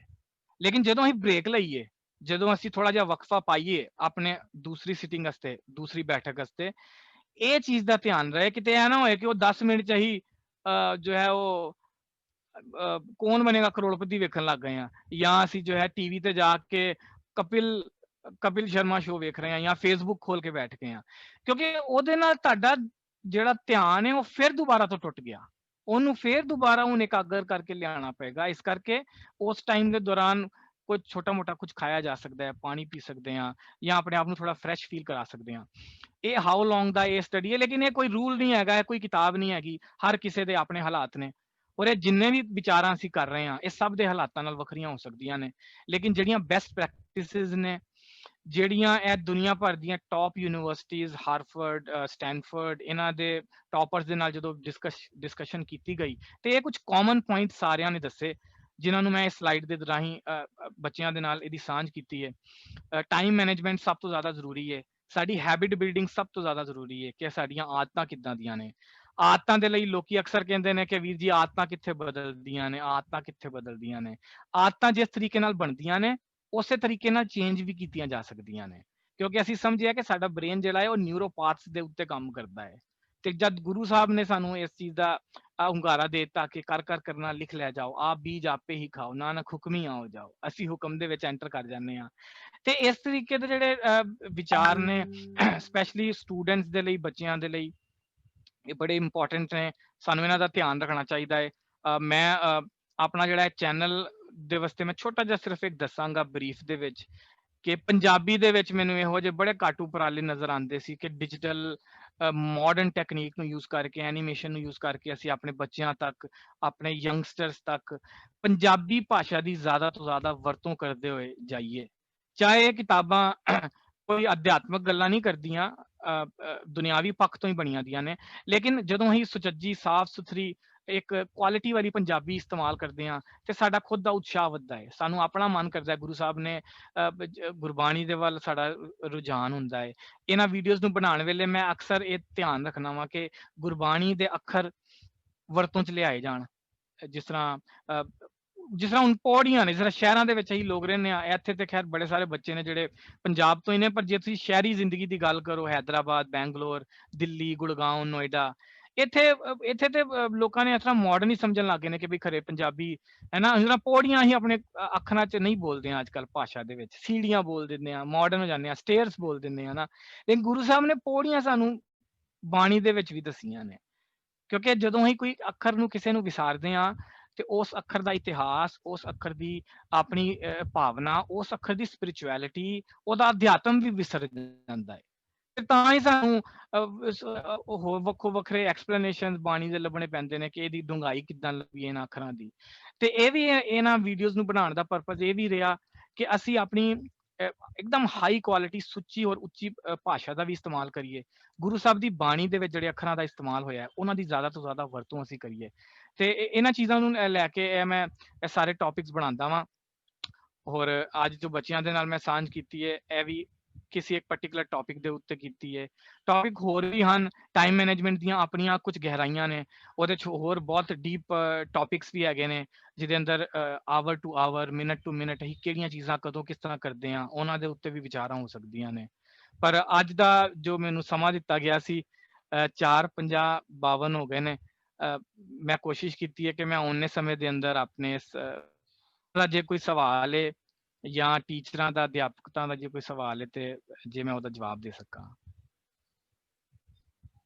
ਜੀ ਬਹੁਤ ਬਹੁਤ ਧੰਨਵਾਦ ਜੀ ਸਰਦਾਰ ਸਤਿੰਦਰ ਸਿੰਘ ਜੀ ਦਾ, ਜਿਨ੍ਹਾਂ ਨੇ ਬੜੇ ਸੌਖੇ ਤਰੀਕੇ ਦੇ ਨਾਲ ਸਮਝਾਉਣਾ ਕੀਤਾ ਕਿ ਅਸੀਂ ਆਪਣੇ ਟਾਈਮ ਨੂੰ ਕਿਵੇਂ ਮੈਨੇਜਮੈਂਟ ਕਰ ਸਕਦੇ ਹਾਂ।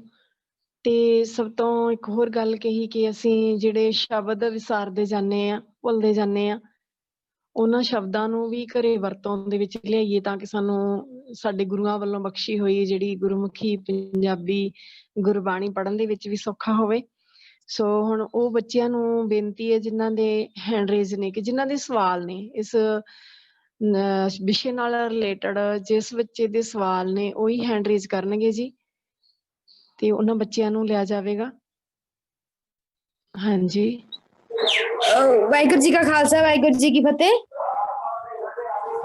ਕੀ ਫਤਿਹ ਮੈਮ ਜੀ। ਆਵਾਜ਼ ਆ ਰਹੀ ਹੈ? ਹਾਂਜੀ ਹਾਂਜੀ ਆ ਰਹੀ ਹੈ। ਮੈਮ ਮੇਰਾ ਕੁਐਸਚਨ ਇਹ ਆ ਵੀ ਅਸੀਂ ਟਾਈਮ ਨੂੰ ਮੈਨੇਜ ਕਰਨ ਦੀ ਬਹੁਤ ਕੋਸ਼ਿਸ਼ ਕਰਦੇ ਆ ਪਰ ਕਰ ਨਹੀਂ ਪਾਉਂਦੇ। ਇਹ ਦੱਸਿਓ ਸਰ ਵੀ ਇਸ ਪ੍ਰੋਬਲਮ ਨੂੰ ਕਿੱਦਾਂ ਸੌਟ ਆਊਟ ਕਰ ਸਕਦੇ ਆ ਤੇ ਟਾਈਮ ਨੂੰ ਕਿੱਦਾਂ ਮੈਨੇਜ ਕਰ ਸਕਦੇ ਆ। ਮੈਂ ਅੱਛਾ ਇਹਦੇ ਚ ਥੋੜੀ ਜਿਹੀ ਹੋਰ ਤਵੱਜੋ ਪਾਣਾ ਵਾ ਕਿ ਨਾ ਇੱਕ ਨਾ ਬੜੀ ਜ਼ਰੂਰੀ ਚੀਜ਼ ਹੈਗੀ ਹੈ ਅਸੀਂ ਜਿਹੜੀ ਅਕਸਰ ਭੁੱਲ ਜਾਂਦੇ ਆ ਕਿ ਅਸੀਂ ਲੋਕ ਅਸੀਂ ਗਿਆਨ ਬੜਾ ਇਕੱਠਾ ਕਰਦੇ ਆ। ਅਸੀਂ ਸਾਰਾ ਦਿਨ ਨਾ YouTube ਤੇ ਬਹਿ ਕੇ ਵੀਡੀਓ ਦੇਖਦੇ ਰਹਿੰਦੇ ਆ ਜਾਂ ਟੀਚਰਾਂ ਕੋਲੋਂ ਵੀ ਅਸੀਂ ਕੋਈ ਗਿਆਨ ਦੀ ਗੱਲ ਸੁਣਦੇ ਰਹਿੰਦੇ ਆ ਲੇਕਿਨ ਅਸੀਂ ਕਰਦੇ ਉਹ ਆ ਜੋ ਸਾਡੀਆਂ ਆਦਤਾਂ ਹੁੰਦੀਆਂ ਨੇ ਜੋ ਸਾਡੀਆਂ ਹੈਬਿਟਸ ਹੁੰਦੀਆਂ ਨੇ ਕਿਉਂਕਿ ਅਲਟੀਮੇਟਲੀ ਅਸੀਂ ਆਪਣੀ ਹੈਬਿਟ ਦਾ ਸ਼ਿਕਾਰ ਬਣਦੇ ਆ। ਅਸੀਂ ਗਿਆਨ ਤੇ ਬੜਾ ਇਕੱਠਾ ਕਰ ਲਿਆ ਕਿ ਬਈ ਟੀਚਰ ਨੇ ਦੱਸਿਆ ਵੀ ਇਹ ਏਦਾਂ ਏਦਾਂ ਕਰਨਾ ਹੈ ਜਾਂ ਅਸੀਂ ਸੋਚਿਆ ਕਿ ਸਵੇਰੇ ਹੀ ਉੱਠ ਕੇ ਇਹ ਫਲਾਣਾ ਟੌਪਿਕ ਇਸ ਤਰ੍ਹਾਂ ਪੜਾਂਗੇ। ਤੁਹਾਨੂੰ ਆਪਣੇ ਗੋਲ ਜਿਹੜਾ ਤੁਸੀਂ ਜਿਹੜਾ ਵੀ ਗੋਲ ਬਣਾਉਂਦੇ ਹੋ ਨਾ ਲਾਈਫ ਦੇ ਅੰਦਰ ਗੋਲ ਨੂੰ ਇੱਕ ਵਾਰ ਥਾਪ ਲਿਆ ਨਾ ਜਦੋਂ ਕਿ ਮੈਂ ਸੋਚ ਲਿਆ ਜੀ ਸਵੇਰੇ ਉੱਠ ਕੇ ਮੈਂ 3 ਚੈਪਟਰ ਕਰਨੇ ਨੇ ਗੋਲ ਬਣਾ ਕੇ ਨਾ ਹੁਣ ਜਰਾ ਉਹ ਗੋਲ ਨੂੰ ਉੱਥੇ ਹੀ ਰਹਿਣ ਦਿਓ ਲੇਕਿਨ ਉਸ ਗੋਲ ਤੱਕ ਪਹੁੰਚਣਾ ਕਿੱਦਾਂ ਹੈ ਨਾ ਖਾਲੀ ਉਹਦੀ ਵਿਚਾਰ ਕਰੋ ਕਿ ਉਹਦੇ ਵਾਸਤੇ ਅਗਰ ਮੈਂ ਸਵੇਰੇ 5 ਵਜੇ ਤੇ ਉੱਠਣਾ ਹੈ ਤੇ ਮੈਨੂੰ 4:45 ਵਜੇ ਦਾ ਅਲਾਰਮ ਲਾਣਾ ਪੈਣਾ ਹੈ ਫਰੈਸ਼ ਹੋ ਕੇ ਆਪਣਾ ਫੋਕਸ ਉਸ ਛੋਟੇ ਜਿਹੇ ਟੌਪਿਕ ਆਪਣੇ ਛੋਟੇ ਟਾਰਗੇਟ ਨੂੰ ਅਚੀਵ ਕਰਨ ਵਾਸਤੇ ਨਾ ਤੁਸੀਂ ਕਿਹੜੇ ਸਟੈਪ ਲੈਣੇ ਨੇ ਸਟੈਪ 1 2 3 4 5 ਡਨ। ਜੇ ਅਸੀਂ ਇਸ ਤਰੀਕੇ ਨਾਲ ਤੋੜ ਕੇ ਆਪਣੇ ਗੋਲ ਤੱਕ ਜਾਣ ਦੀ ਗੱਲ ਨਹੀਂ ਨਾ ਕਰਦੇ ਅਸੀਂ ਹਮੇਸ਼ਾ ਫੇਲ ਹੋ ਜਾਵਾਂਗੇ ਗੁਰੂ ਸਾਹਿਬ ਨੇ ਵੀ ਬਾਣੀ 'ਚ ਕਿਹਾ ਕਿ ਅਸੀਂ ਅਲਟੀਮੇਟਲੀ ਸੁਣਦੇ ਅਸੀਂ ਆਪਣੇ ਮਨ ਦੀ ਆ।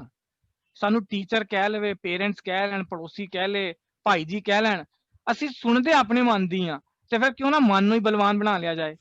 ਬਲਵਾਨ ਬਣਾਉਣ ਦਾ ਤਰੀਕਾ ਇਹ ਹੀ ਹੈ ਕਿ ਅਸੀਂ ਆਪਣੇ ਆਪ ਦੇ ਨਾਲ ਵਿਚਾਰ ਕਰੀਏ ਕਿ ਅਸੀਂ ਇਸ ਆਪਣੇ ਗੋਲ ਨੂੰ ਕਿਸ ਤਰ੍ਹਾਂ ਪਹੁੰਚਣਾ ਹੈ। ਜਿਸ ਤਰ੍ਹਾਂ ਉਹ ਬੇਟੀ ਨੇ ਸਵਾਲ ਕੀਤਾ ਹੈ ਤੇ ਬੇਟੇ ਤੁਹਾਨੂੰ ਇੱਕ ਵਾਰ ਜੋ ਤੁਸੀਂ ਆਪਣਾ ਥਾਪ ਲਿਆ ਨਾ ਆਪਣਾ ਗੋਲ ਕਿ ਹਾਂ ਮੈਂ ਇਸ ਆਪਣੇ ਉਦੇਸ਼ ਤੱਕ ਪਹੁੰਚਣਾ ਹੈ ਤੁਸੀਂ ਹੁਣ ਉੱਥੇ ਪਹੁੰਚਣ ਦਾ ਜਿਹੜਾ ਰਸਤਾ ਹੈ ਨਾ ਜਿਹੜੀਆਂ ਪੌੜੀਆਂ ਨੇ ਜਿਹਦੀ ਪੌੜੀਆਂ ਦੀ ਗੱਲ ਕੀਤੀ ਹੈ ਨਾ ਪੌੜੀ ਦਾ ਸਟੈਪ 1 2 3 4 ਅਸੀਂ ਗੱਲ ਹੀ ਉੱਤੇ ਵੇਖੀ ਜਾ ਰਹੇ ਹਾਂ ਕਿ ਬਈ ਗੋਲ ਅਚੀਵ ਹੋਇਆ ਨਹੀਂ ਗੋਲ ਅਗਲੇ ਦਿਨ ਵੀ ਨਹੀਂ ਹੋਇਆ ਤੀਸਰੇ ਦਿਨ ਵੀ ਨਹੀਂ ਹੋਇਆ ਏਦਾਂ ਕਦੀ ਨਹੀਂ ਹੋਏਗਾ। ਤੁਹਾਨੂੰ ਪੌੜੀਆਂ ਬਣਾਉਣੀਆਂ ਪੈਣਗੀਆਂ ਮਤਲਬ ਸੌਖਾ ਜਿਹਾ ਇੱਕ ਤਰੀਕਾ ਲੱਭਣਾ ਪਏਗਾ ਸਟੈਪ 1 2 3 4 ਡਨ। ਮਤਲਬ ਇਹ ਮੇਰੇ ਤਰਫੋਂ ਇਹ ਮੇਰਾ ਆਈਡੀਆ ਹੈਗਾ ਕਿ ਇਸ ਤਰੀਕੇ ਨਾਲ ਅਸੀਂ ਇਹਨੂੰ ਅਪਰੋਚ ਕਰ ਸਕਦੇ ਹਾਂ। ਧੰਨਵਾਦ ਜੀ। ਹਾਂਜੀ ਬੇਟਾ ਜੀ ਅੱਗੇ।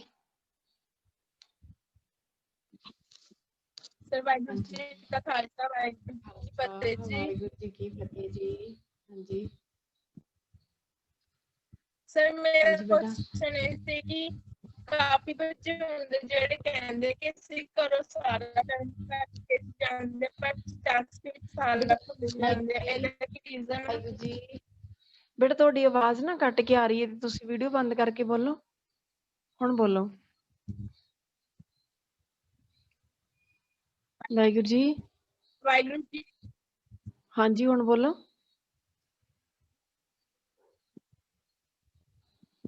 ਨਹੀਂ ਆ ਰਹੀ ਜੀ ਆਵਾਜ਼ ਨਹੀਂ ਆ ਰਹੀ। ਕਾਫੀ ਬੱਚੇ ਕਹਿੰਦੇ ਕਿ ਅਸੀਂ ਘਰੋਂ ਸਾਰਾ ਵਾਹਿਗੁਰੂ ਜੀ ਅਨਮਿਊਟ ਕਰੋ। ਕਾਫੀ ਬੱਚੇ ਕਹਿੰਦੇ ਕਿ ਅਸੀਂ ਘਰੋਂ ਸਾਰਾ ਲਰਨ ਕਰਕੇ ਜਾਂਦੇ ਆ ਫਿਰ ਸਕੂਲ 'ਚ ਜਾ ਕੇ ਸਾਰਾ ਟੈਸਟ ਦੇ ਟਾਈਮ। ਵਾਹਿਗੁਰੂ ਜੀ ਕੀ ਫਤਿਹ ਜੀ। ਆਵਾਜ਼ ਨਹੀਂ ਆ ਰਹੀ। ਹਾਂਜੀ ਬੇਟਾ ਤੁਸੀਂ ਬੋਲੋ ਜੀ। ਵਾਹਿਗੁਰੂ ਜੀ ਕਾ ਖਾਲਸਾ ਵਾਹਿਗੁਰੂ ਜੀ ਕੀ ਫਤਿਹ ਜੀ। ਵਾਹਿਗੁਰੂ ਜੀ ਕਾ ਖਾਲਸਾ ਵਾਹਿਗੁਰੂ ਜੀ ਕੀ ਫਤਿਹ। ਹਾਂਜੀ ਬੇਟਾ ਬੋਲੋ ਜੀ। ਮੇਰਾ ਕੋਈ ਵੀ ਜਦੋਂ ਆਪਾਂ ਸਟੱਡੀ ਕਰਨੀ ਹੈ ਨਾ ਉਸ ਵਕਤ ਵੀ ਫੋਨ ਆਪਣੇ ਕੋਲ ਨਹੀਂ ਰੱਖਣਾ ਹੈਗਾ ਤੇ ਮੈਮ ਬਟ ਅੱਜ ਕੱਲ ਤਾਂ ਵੀ ਸਾਰਾ ਕੰਮ ਵੀ ਫੋਨ ਤੇ ਆਉਂਦਾ ਫਿਰ ਅਸੀਂ ਵੀ ਕਿਵੇਂ ਵੀ ਫੋਨ ਤੋਂ ਪਰਹੇਜ਼ ਰੱਖ ਸਕਦੇ ਹਾਂ ਜੀ। ਮੈਂ ਤੁਹਾਨੂੰ ਨਾ ਇਹਦਾ ਇੱਕ ਜਵਾਬ ਦਿੰਦਾ। ਮੈਂ ਪਿੱਛੇ ਵੀ ਨਾ ਇੱਕ ਗੁਰਦੁਆਰਾ ਸਾਹਿਬ 'ਚ ਕੈਂਪ ਕੀਤਾ ਤੇ ਉੱਥੇ ਵੀ ਇੱਕ ਬੇਟੀ ਨੇ ਏਦਾਂ ਹੀ ਸਵਾਲ ਕੀਤਾ ਕਿ ਵੀਰ ਜੀ ਤੁਸੀਂ ਕਹਿੰਦੇ ਹੋ ਮੋਬਾਈਲ ਅੱਜ ਕੱਲ ਸਾਰਾ ਕੁਝ ਤੇ ਮੋਬਾਈਲ 'ਚ ਤੇ ਮੈਂ ਉਹਨਾਂ ਨੂੰ ਕਿਹਾ ਕਿ ਤੁਸੀਂ ਮੋਬਾਈਲ ਤੇ ਕੀ ਦੇਖਣ ਜਾਂਦੇ ਹੋ। ਉਹ ਕਹਿੰਦੀ ਕਿ ਮੈਨੂੰ ਨਾ ਰੈਸਿਪੀਆਂ ਦਾ ਬੜਾ ਸ਼ੌਂਕ ਹੈ। ਮੈਂ ਵੇਖਣੀ ਆ ਕਿ ਕਿਸੇ ਨੇ 2 ਮਿੰਟ ਦੀ ਇੱਕ ਨਾ ਉਹ ਫਲਾਣੀ ਸਬਜ਼ੀ ਬਣਾਉਣ ਦੀ ਰੈਸਿਪੀ ਦੱਸੀ ਦੀ ਹੈ ਤੇ ਮੈਂ ਉਹ ਮੋਬਾਈਲ ਫੜ ਲੈਂਦੀ ਆ मैं कहा चलो बहुत अच्छा है, फिर की करते हो? कहंदी मैं 2 मिनट ਦਾ देख ਲੈਣੀ ਆ लेकिन पता नहीं चलता वो 2 मिनट ਦਾ ਵੇਖਣ ਆਈ ਸੀ, ਘੰਟਾ ਨਿਕਲ ਗਿਆ। देखो प्रॉब्लम ਇਹ ਵੇ ਕਿ ਸਾਨੂੰ ਨਾ ਸੁਚੇਤ ਹੋਣਾ ਪਏਗਾ। ਜੇ ਮੈਂ ਸਟੱਡੀ ਕਰਨ ਵਾਸਤੇ ਮੋਬਾਈਲ ਫੜਿਆ ਹੈ ਨਾ, ਤੇ ਉਹਦਾ ਕੋਈ ਇੱਕ ਟਾਈਮ ਹੈ ਕਿ ਹਾਂ ਮੇਰੀ ਅੱਜ 1 ਘੰਟੇ ਦੀ ਕਲਾਸ ਹੈ, ਮੈਂ ਆਪਣਾ ਇਹ ਟੌਪਿਕ ਇੱਕ ਚੈਨਲ ਦੇ ਉੱਤੇ ਜਾ ਕੇ ਸਟੱਡੀ ਕਰਨਾ ਤੇ ਅੱਧੇ ਘੰਟੇ ਦੀ ਉੱਥੋਂ ਮੈਂ ਵੇਖਾਂਗੀ। ਤੇ ਆਪਣੇ ਆਪ ਨੂੰ ਬੰਨ ਕੇ ਰੱਖੋ। ਜਦੋਂ ਉਹ ਅੱਧਾ ਘੰਟਾ ਮੁੱਕਿਆ ਇਮੀਡੀਏਟਲੀ ਫੋਨ ਬੰਦ। ਇਹ ਨਾ ਹੋਏ ਕਿ ਤੁਸੀਂ ਗਏ ਅੱਧਾ ਘੰਟੇ ਦਾ ਕੰਮ ਕਰਨ। ਦੇਖੋ ਅਸੀਂ ਇਸ ਟੈਕਨੋਲੋਜੀ ਦੇ ਖਿਲਾਫ ਗੱਲ ਨਹੀਂ ਕਰ ਰਹੇ ਹਾਂ, है ना। खंजर जेड़ा है वो खंजर डॉक्टर दे हाथ भी है ते डाकू दे हाथ भी है। ते अही डाकू दे हाथ वाला खंजर थोड़ा फड़ना है, अही डॉक्टर वाला फड़ना है। जिथे उस चीज दी उस टेक्नोलॉजी दी लोड़ हैगी है, ਅਸੀਂ ਉਹਨੂੰ ਓਨਾ इस्तेमाल करना है। ਇਹਦੇ ਤੋਂ ਦੂਰ ਤੇ ਬਿਲਕੁਲ ਰਿਹਾ ਹੀ ਨਹੀਂ ਜਾ ਸਕਦਾ। ਦੇਖੋ ਗੁਰੂ ਸਾਹਿਬ ਨੇ ਸਾਨੂੰ ਕਿਹਾ ਹੈ ਜੈਸੇ ਜਲ ਮੈਂ ਕਮਲ ਨਿਰਾਲਮ, ਮੁਰਗਾਈ ਨੇ ਸਾਣੇ। ਜੇ ਜਲ ਦੇ ਵਿੱਚ ਉਹ ਵੀ ਚਿੱਕੜ ਹੈਗਾ, ਲੇਕਿਨ ਉਹਦੇ ਚ ਕਮਲ ਤੇ ਖਿਲਾਣਾ ਹੈ ਨਾ ਅਸੀਂ। ਤੇ ਜਿੰਨੀਆਂ ਡਿਸਟਰੈਕਸ਼ਨ ਸਾਡੀ ਦੁਨੀਆ ਦੇ ਵਿੱਚ ਹੈਗੀਆਂ ਨੇ, ਅਸੀਂ ਇਹਨਾਂ ਦੇ ਵਿੱਚ ਅਡੋਲ ਬਣਨਾ ਹੈ। ਔਰ ਉਹਦਾ ਤਰੀਕਾ ਸਿਰਫ ਹੈ ਕਿ ਆਪਣਾ ਫੋਕਸ ਕਲੀਅਰ ਰੱਖੋ, ਆਪਣਾ ਇਹ ਦਿਮਾਗ 'ਚ ਟਾਰਗੇਟ ਕਲੀਅਰ ਰੱਖੋ ਕਿ ਮੈਂ ਇਹ ਕੰਮ ਕਰਨ ਆਈ ਹਾਂ, ਮੈਂ ਸਿਰਫ ਉਹੀ ਕਰਾਂਗੀ। ਮੈਂ ਕੋਈ ਉਹਦੇ ਬਾਅਦ ਗਾਣੇ ਨਹੀਂ ਸੁਣਨੇ, ਕੋਈ ਮੂਸੇਵਾਲਾ ਨਹੀਂ ਸੁਣਨਾ, ਕੋਈ ਫਲਾਣਾ ਨਹੀਂ ਸੁਣਨਾ, ਕੋਈ ਮੈਂ ਉੱਥੇ ਗੀਤਕਾਰੀ ਨਹੀਂ ਦੇਖਣੀ, ਕਿਉਂਕਿ ਅਸੀਂ ਉੱਥੇ ਹੀ ਫਿਸਲਦੇ ਹਾਂ। ਔਰ ਇਹ ਜਿਹੜੇ ਇੰਸਟਰੂਮੈਂਟ ਨੇ ਬੜੀ ਚਲਾਕੀ ਨਾਲ ਬਣਾਏ ਗਏ ਨੇ, ਇਹ ਚੰਗਿਆਂ ਨੂੰ ਫਿਸਲਾ ਦਿੰਦੇ ਨੇ। ਇਸ ਕਰਕੇ ਤੁਸੀਂ ਸੁਚੇਤ ਹੋਣਾ ਸਿੱਖੋ ਖਾਲੀ। ਹਾਂਜੀ ਬੇਟਾ ਜੀ। ਹਾਂਜੀ ਵਾਹਿਗੁਰੂ ਜੀ ਬੋਲੋ ਜੀ। ਵਾਹਿਗੁਰੂ ਜੀ ਕਾ ਖਾਲਸਾ, ਵਾਹਿਗੁਰੂ ਜੀ ਕੀ ਫਤਿਹ ਜੀ। ਖਾਲਸਾ, ਵਾਹਿਗੁਰੂ ਜੀ ਕੀ ਫਤਿਹ। ਵਾਹਿਗੁਰੂ ਸਭ ਤੋਂ ਪਹਿਲਾਂ ਤਾਂ ਮੈਂ ਬਹੁਤ ਥੈਂਕ ਯੂ ਕਰਦੀ ਹਾਂ, ਤੁਸੀਂ ਇੰਨੀ ਵਧੀਆ ਸਾਨੂੰ ਨੌਲੇਜ ਦਿੱਤੀ ਕਿ ਇਸ ਟਾਈਮ ਮੈਨੇਜਮੈਂਟ ਕਿੱਦਾਂ ਕਰ ਸਕਦੇ ਹਾਂ।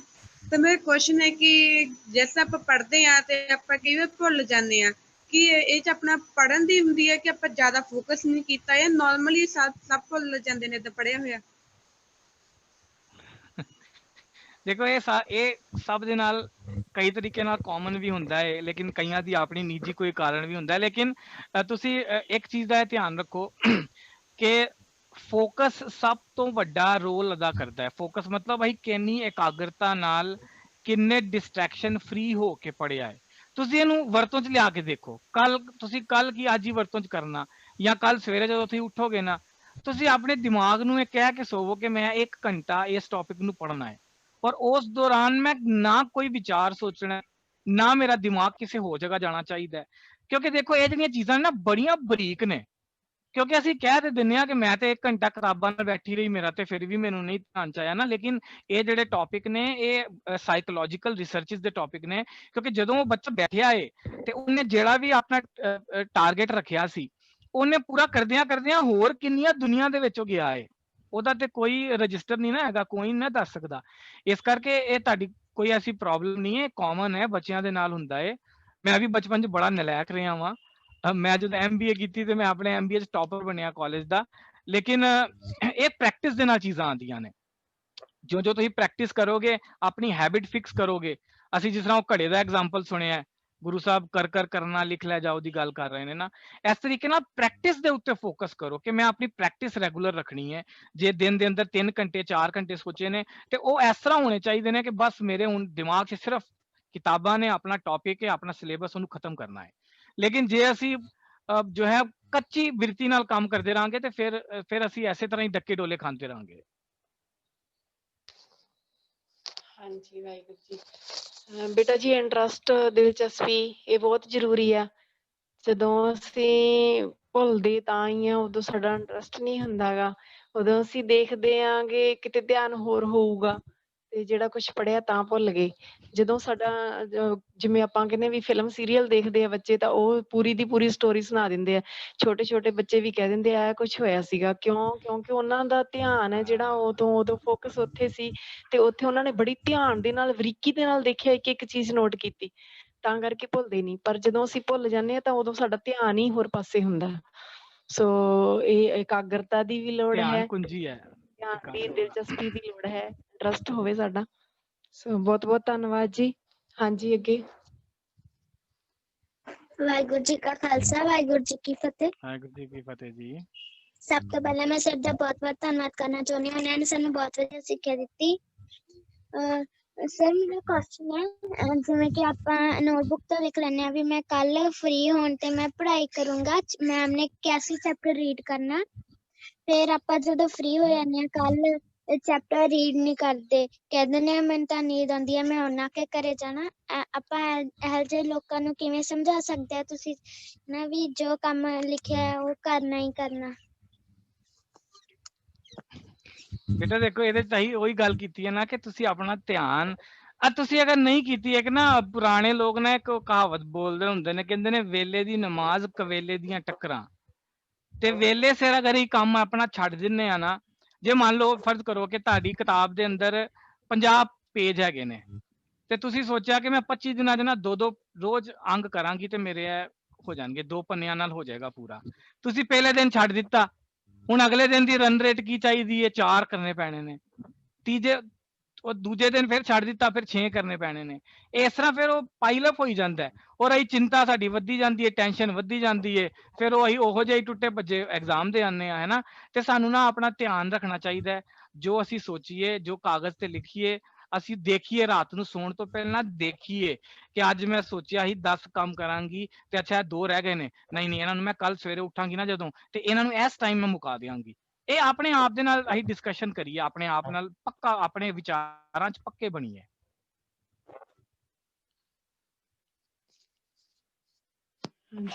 ਵਾਹਿਗੁਰੂ ਜੀ ਕਾ ਖਾਲਸਾ ਵਾਹਿਗੁਰੂ ਜੀ ਕੀ ਫਤਿਹ ਜੀ। ਖਾਲਸਾ ਵਾਹਿਗੁਰੂ ਫਤਿਹ ਜੀ। ਸਰ ਮੇਰਾ ਕੁਐਸਚਨ ਇਹ ਸੀ ਕਿ ਆਪਾਂ ਮੋਸਟਲੀ ਤੁਸੀਂ ਜਿਹੜੀ ਵੀਡੀਓ ਦਿਖਾਈ ਸੀ ਉਹਦੇ ਵਿੱਚ ਇਹ ਦੱਸਿਆ ਗਿਆ ਸੀ ਕਿ ਸ਼ਾਮ ਨੂੰ ਖਾਣੇ ਤੋਂ ਬਾਅਦ ਡਿਨਰ ਕਰਨ ਤੋਂ ਬਾਅਦ ਪੜ੍ਹਨਾ ਨਹੀਂ ਜਾਂ ਕੋਈ ਵੀ ਕੰਮ ਨਹੀਂ ਕਰਨਾ। ਮੋਸਟਲੀ ਆਪਾਂ ਤਾਂ ਇੱਥੇ ਕੋਈ ਕਹਿੰਦਾ 11 ਵਜੇ ਤੱਕ ਪੜ੍ਹੇ, 12 ਵਜੇ ਤੱਕ ਪੜ੍ਹੇ, ਮੋਸਟਲੀ ਜਿਹੜੇ ਕੰਮ ਨੇ ਉਹ ਖਾਣੇ ਤੋਂ ਬਾਅਦ ਕੀਤੇ ਜਾਂਦੇ ਨੇ। ਇਹ ਮੈਂ ਕੁਐਸਚਨ ਹੈ ਵੀ ਕਿਉਂ ਨਹੀਂ ਰਾਤ ਨੂੰ ਖਾਣੇ ਤੋਂ ਬਾਅਦ ਪੜ੍ਹਨਾ ਜਾਂ ਕੋਈ ਵੀ ਕੰਮ ਕਰਨਾ? ਦੇਖੋ ਕੁਦਰਤ ਦਾ ਨਾ ਇੱਕ ਸਾਈਕਲ ਬਣਿਆ ਦਾ ਹੈ। ਤੁਸੀਂ ਪੰਛੀਆਂ ਨੂੰ ਦੇਖੋ, ਪੰਛੀ ਜਿਹੜੇ ਨੇ ਸਵੇਰੇ ਕਦੋਂ ਜਾਗਦੇ ਨੇ ਤੇ ਉਹ ਸੂਰਜ ਜੋ ਹੈ ਡੁੱਬਣ ਤੋਂ ਪਹਿਲਾਂ ਆਪਣਾ ਉਹ ਪਹੁੰਚ ਚੁੱਕੇ ਹੁੰਦੇ ਨੇ। ਇੱਕ ਕੁਦਰਤ ਦਾ ਇੱਕ ਨਿਯਮ ਹੈ। ਇਹ ਕੋਈ ਤੁਹਾਨੂੰ ਹਾਰਡ ਐਂਡ ਫਾਸਟ, ਮੈਂ ਕੋਈ ਡੰਡੀ ਲੈ ਕੇ ਟੀਚਰ ਨਹੀਂ ਹੈਗਾ ਵਾਂ ਕਿ ਤੁਹਾਨੂੰ ਕਹਾਂਗਾ ਕਿ ਨਹੀਂ ਤੁਸੀਂ 11 ਵਜੇ ਨਹੀਂ ਕਰਨਾ।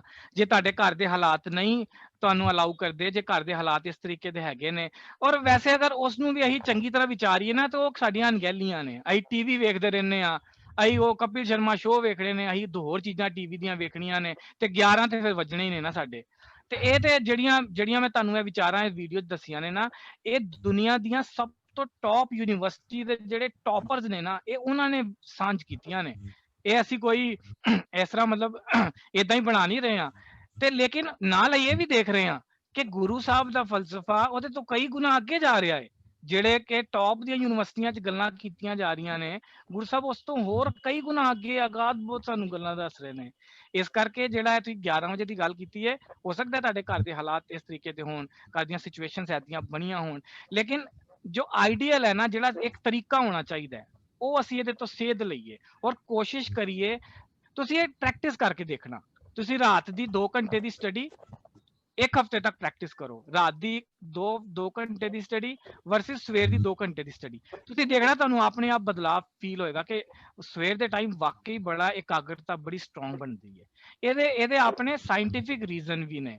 ਇਹ ਖਾਲੀ ਕਹਿਣ ਦੀਆਂ ਜਾਂ ਬਜ਼ੁਰਗਾਂ ਦੀਆਂ ਗੱਲਾਂ ਨਹੀਂ ਹੈਗੀਆਂ। ਉਹ ਸਾਇੰਟੀਫਿਕ ਰੀਜ਼ਨ ਕੀ ਨੇ ਬੱਚਿਆਂ ਸਾਹਮਣੇ ਇੰਨੀ ਜ਼ਿਆਦਾ ਅਸੀਂ ਡਿਟੇਲ 'ਚ ਨਹੀਂ ਡਿਸਕਸ ਕਰ ਸਕਦੇ ਹਾਂ। ਜੇ ਕਦੀ ਟੀਚਰਾਂ ਨਾਲ ਹੋਇਆ ਤੇ ਸ਼ਾਇਦ ਅਸੀਂ ਉਹਨਾਂ ਵਿਚਾਰਾਂ ਨੂੰ ਹੋਰ ਡੂੰਘਾਈ ਨਾਲ ਦੇਖਾਂਗੇ।